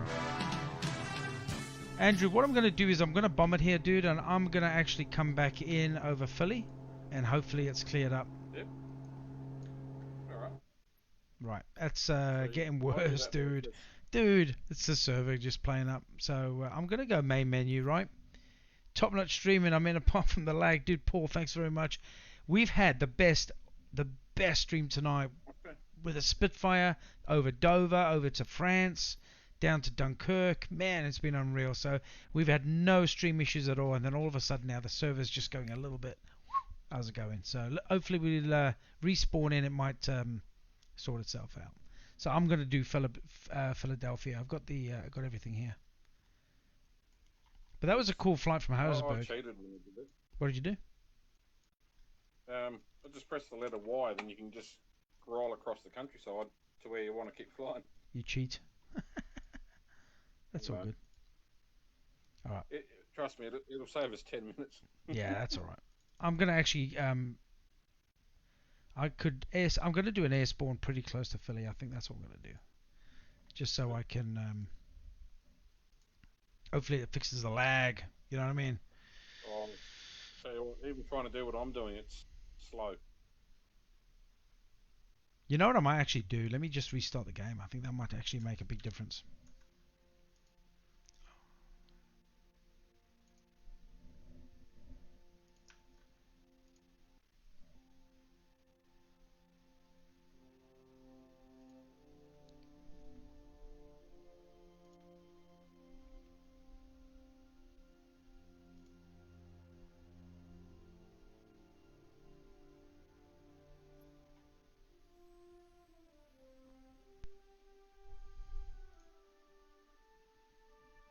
Right, just give me a second, chat.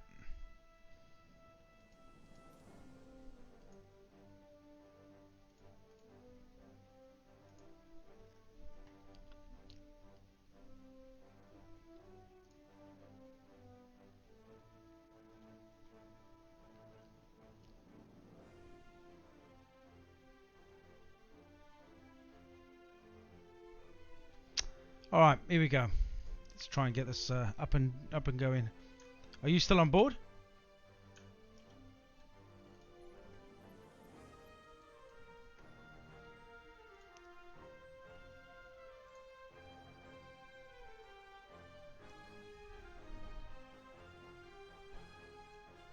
You there, Rosa? Yeah, I'm here. I dropped out then. That was weird. Yeah, I think is my stream still on? I think my stream's still on. Yeah. You gotta love the internet chat. You gotta love the servers. They're playing up. Not wrong. Yeah, I know. My video's still on. I'm saying that, like you found that your stream is great. It's just a bloody sim. Yeah, the sim sometimes just arcs it a bit, which is a pain in the ass. So we're at Philadelphia here. I'm actually going to do an air spawn. So just go departure and arrival. I've done something similar. Arrival I'm and... at 4,000. Yep. I'm at 4,000 feet. Oh, it is annoying. It is annoying, Ed. Okay. Just load this back up. Just give me a second, chat.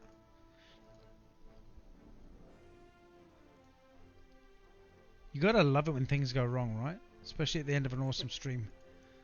And I only normally stream till 10 PM and it's 11:30, so I've got an hour and a half over my stream, and it's all gone pear-shaped at the end.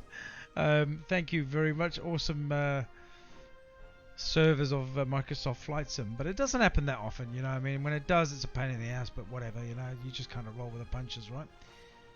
Let me just refresh my OBS as well. For some reason, my OBS has crashed out. Yeah, it's all good. Ah, I've got it all back. I've got it all back. I'm back in business, boys. I'm back in business. Yep, I'm coming in.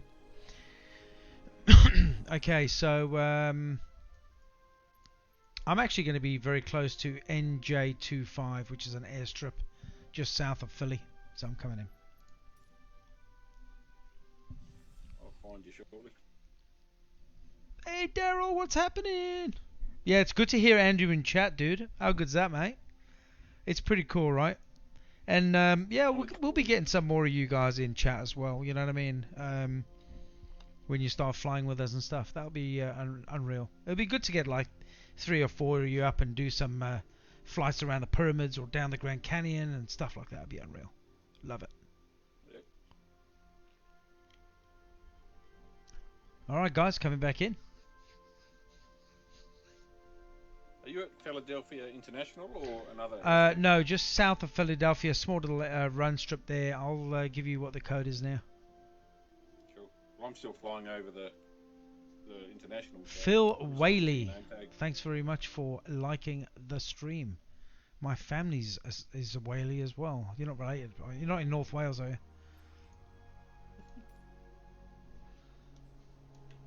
Alright, let me just sort my trim out because my plane has just come back in and I'm all out of sync. Let me just get me stuff together and I'll give you the details now. Just give me a second.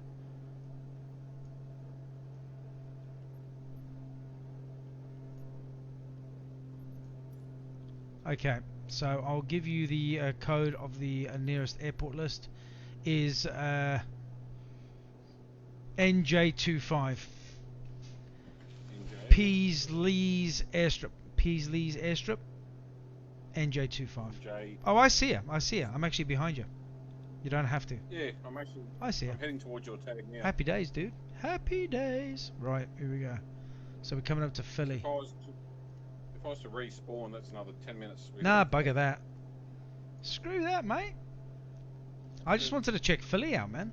But it just means we've literally cut about 10 minutes of flying over the country, which is not a problem. We saw some awesome country on the way up anyway. That's right. Alright, I'm going to be hitting a POI in a second. I'll head towards you, then I'll come back behind you. Yeah, I'm going to drop down a little bit lower so we can see some of the ground detail. Look at that, eh? Since I've reset it, it's perfect. Server's fine. I didn't even have to close the game down. All I did is went back to hangar, back into the game again. So it must have been with the amount of aircraft like trying to render in all that information on their server, which was causing a drama. So at least I know it wasn't my computer, right? Or my internet. Is your rolling cache on or off? My what? Your rolling cache. Not sure. It's in your settings. I'll send you a screenshot of it. Yeah, do that if you can. So I reckon to keep that off when you start having troubles. Yep. Right, I'm dropping down. Suffolk. Phil Whaley's from Suffolk. Beautiful part of the world, dude. I used to live in Gloucestershire, mate.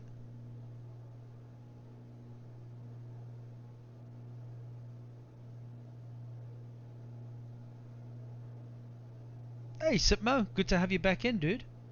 How's your day been?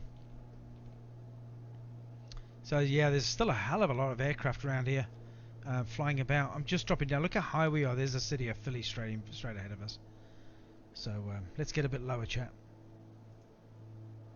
You're just crossing the river now, I think. Yeah, we are. Yeah. Bit of wind up here too. Oh, look at these aircraft carriers, dude. Look at this. Massive US aircraft carrier right down here. Woo! That's a big naval base right here. Look at the destroyers, all in port. Yep. The shipbuilding bay. Wow, dude. Didn't know this was here. I didn't know Philly was doing this. Making or storing all these big massive vessels, right? I want to check this out.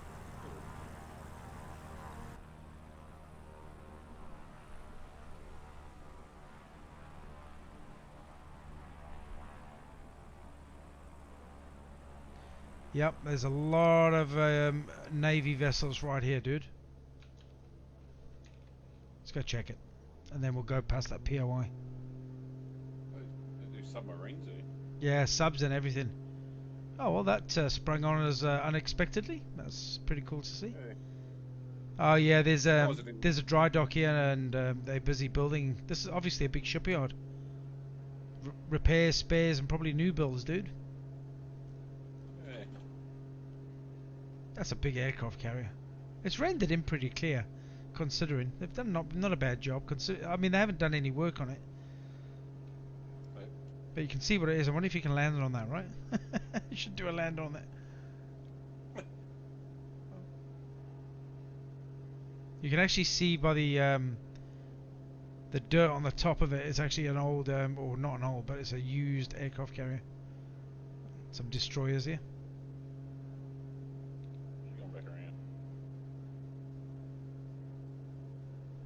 Right, let's move on to Philly.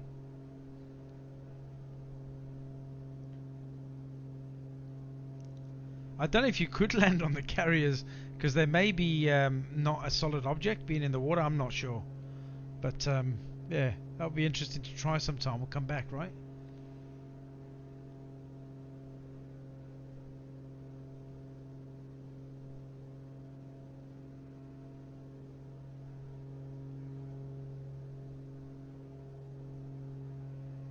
Wells Fargo Center. Okay. Lincoln Financial Field is an American football stadium located in Philadelphia, Pennsylvania, United States. It serves as the home stadium of the Philadelphia Eagles of the National Football League and the Temple Owls football team of Temple University. It is located in South Philadelphia on Patterson Avenue between 11th and South Darien Streets, also alongside I-95 as part of the South Philadelphia Sports Complex. It has a seating capacity of 69,176. Many locals refer to the stadium, look at the stadium down here. The Link. The stadium opened on August 3, 2003 after 2 years of construction that began on May 7, 2001, replacing Veterans Stadium.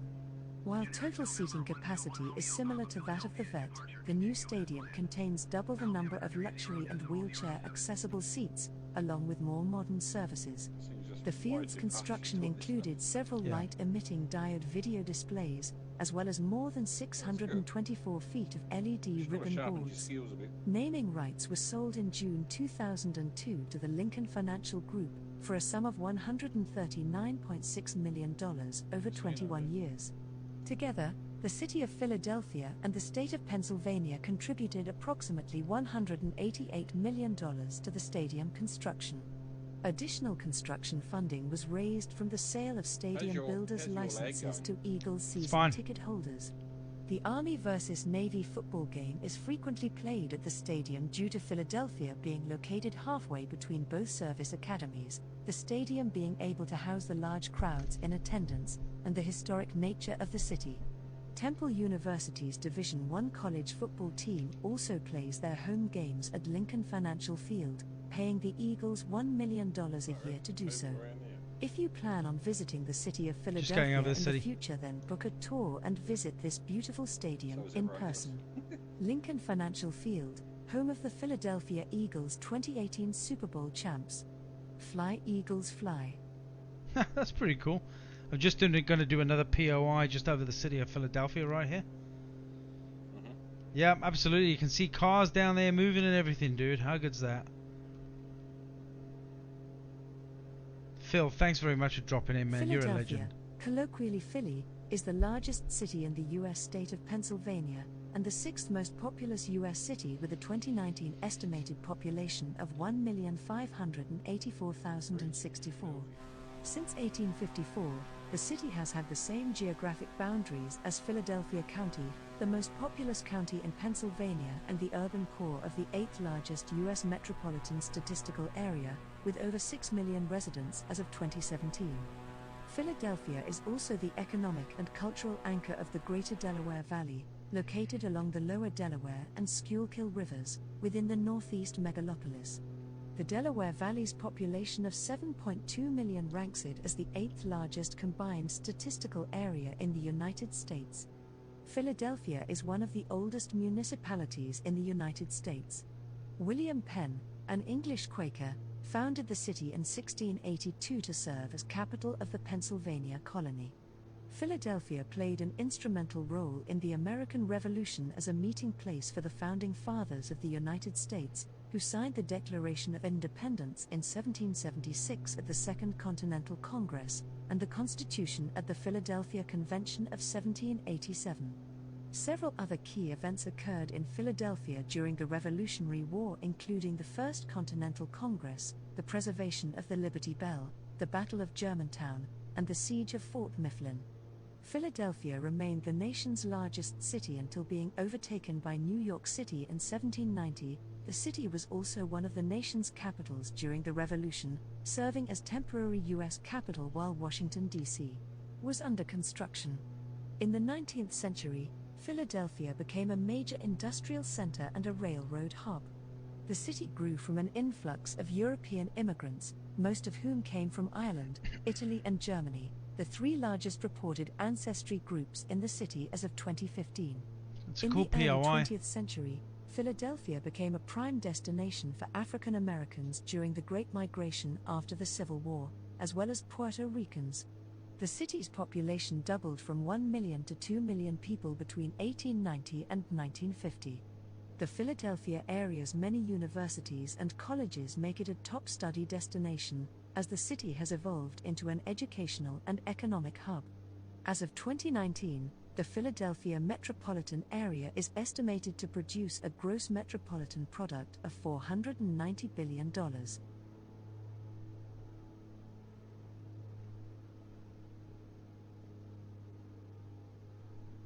The Declaration of Independence was adopted and the Constitution of the United States of America framed in the Independence Hall, a fine early 18th century building in Philadelphia.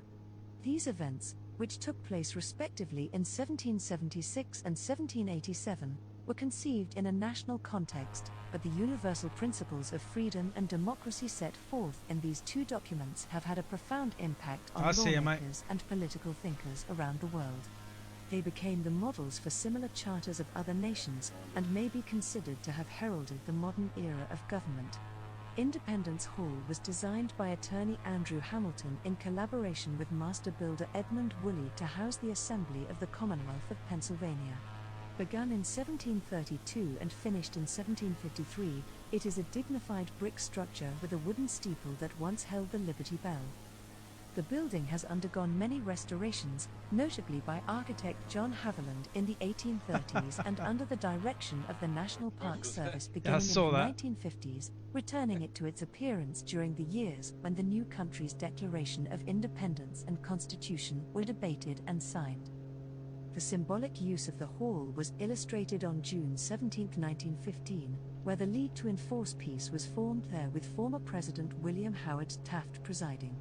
They proposed an international governing body under which participating nations would commit to judge and use their economic and military forces against any one of their number, making war against another, and to formulate and codify rules of international law. This league led to the League of Nations and eventually the United Nations. Getting slight lag again. Yeah, slight lag again. The server. That's all good. That was really good, chat. Enjoyed that. A little bit of Philly flying. Philly flying. That should be a new saying. Let's go Philly flying. Alright. Where's the airport? I think it's just here. Let me just check here. Yeah, I think it's on here. It's 17 k's away. Yeah, I see it. International. Yep. I've got a waypoint set. I'll start cruising that way, and it's actually right in front of me with a big name that says Philadelphia International Airport. Go figure. Alright. Just get on approach. I'm still getting a little bit of ground lag. Yeah.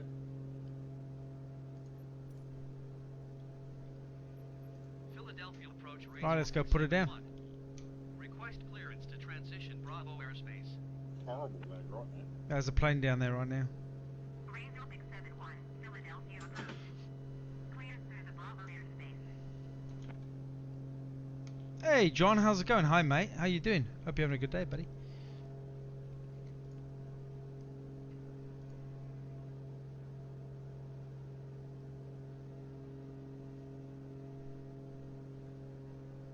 Are you just going to go for a straight-in approach?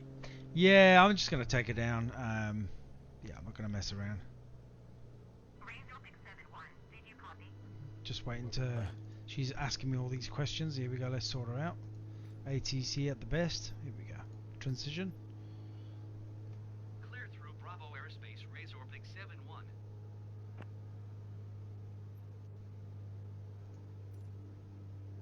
You getting a little bit of lag as well still?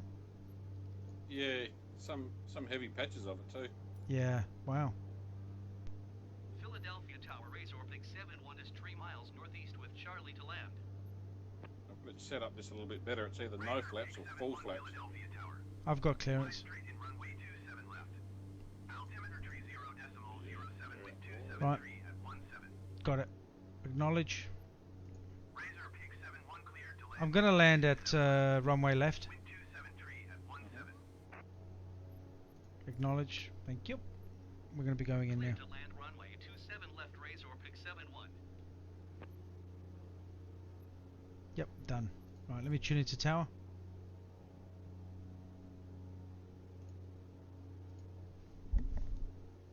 United 751 Heavy is with you, visual 25 left. United 751 Heavy, tower caution, wake turbulence, Heavy 747 going into position, runway 25 left, cleared to land. Right, I'm coming in back. Land 25 left, United 751. At least tonight, Yeah, it's been good. at least to the viewers, that you don't have to have the top end stuff to at least have a crack. No, that's right, mate. Absolutely, absolutely. And Hard to get into. you know, we're all here to learn as well. You know, we're not all professional pilots by any stretch of the imagination, and I'm learning every time I stream, dude. And it's the hardest thing as well is to be able to converse and chat all the time with the audience, and look and monitor 3 different monitors at the same time and fly the aircraft. So I do okay, right? It's not the easiest thing to do, dude. But yeah, it's good fun. I enjoy it. The daughter's just joined me. Hey Dennis, I'm actually flying with my moderator Andrew right now. Dennis. Yeah, Dennis has just dropped in. He said, "Who are you flying with?" Got a couple of planes on the left side, so I'm using full monitor landing because I got a big head in front of me. I can't see the runway. Almost down. Right, just really, yeah, I'm gonna pull the throttle right back on this. Sorry, how about AVEX 91 Heavy? Sunraiser. Say again? Daughter here, I've got a little daughter. She's got a mouse with her, and she just pretends she's flying the plane next to me. Oh, that's epic. That's clutch, mate. How old is she, bud? 2 and a bit. Oh, happy days. baby girl. Say hi. Big voice. Yeah, hi. You sort of hear it. I'm down. 44, you want it forward? Like 60 knots and I'm still bouncing, dude. Yeah. It's not the easiest plane to land, right? But I've got a big ass runway, so I've just cut the engine out.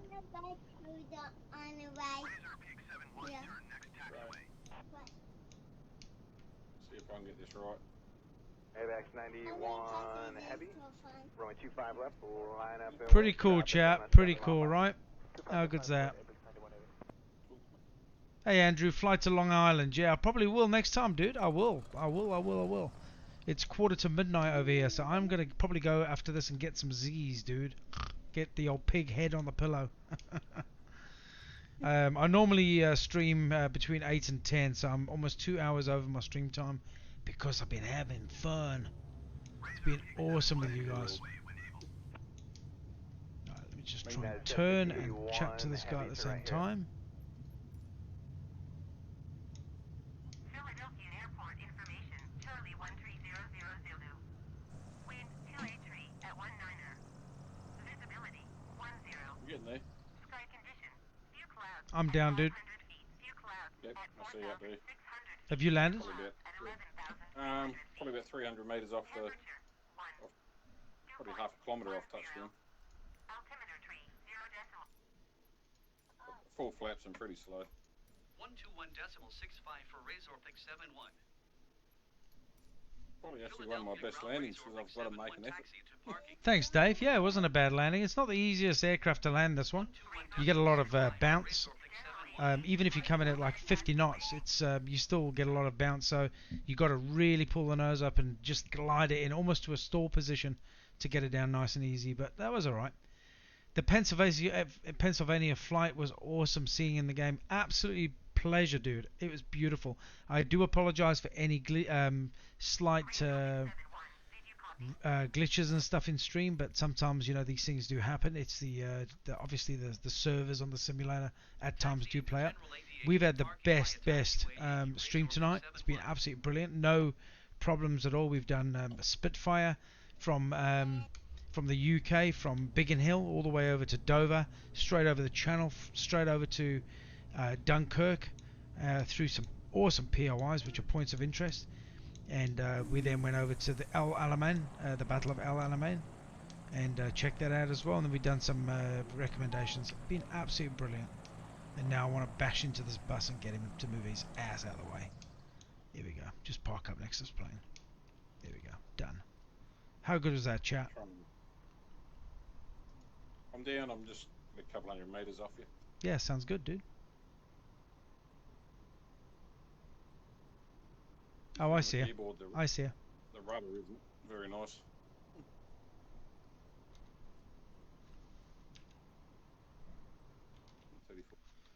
Someone just cut across the paddock. I've already landed, baby. I see you going. I see you going. Oh, you got the TBM.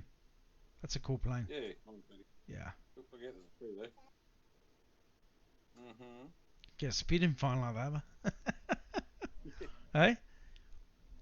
Oh, yes. Oh, hang on. You want to talk to my friend? You say, hey, Razor. Hello, how are you doing? Oh, bless her, man. That's unreal. Well, I'm going to sign off now, bud. It's been absolutely epic running with you, and thanks for being a part of the stream as well and jumping on board. And I'll check you guys possibly tomorrow morning. I might do a little bit of a flight, but otherwise it's my day off tomorrow, so I'll be back on Monday. So thanks very much, Andrew. You're a legend, dude. Take it easy and have a good one, right? Cheers, Razor. Thanks, mate. No worries, man. Take it easy, brother. Catch ya.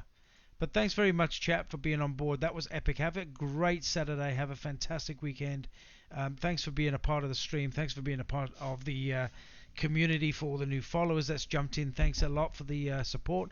For the stars, guys, you're always generous as usual. Thank you ever so much. Not expected, but greatly appreciated. And all the guys that have said, likes and follows and all that stuff. Brilliant stuff. Thanks very much. Catch you on the next one. Have a safe weekend. Peace.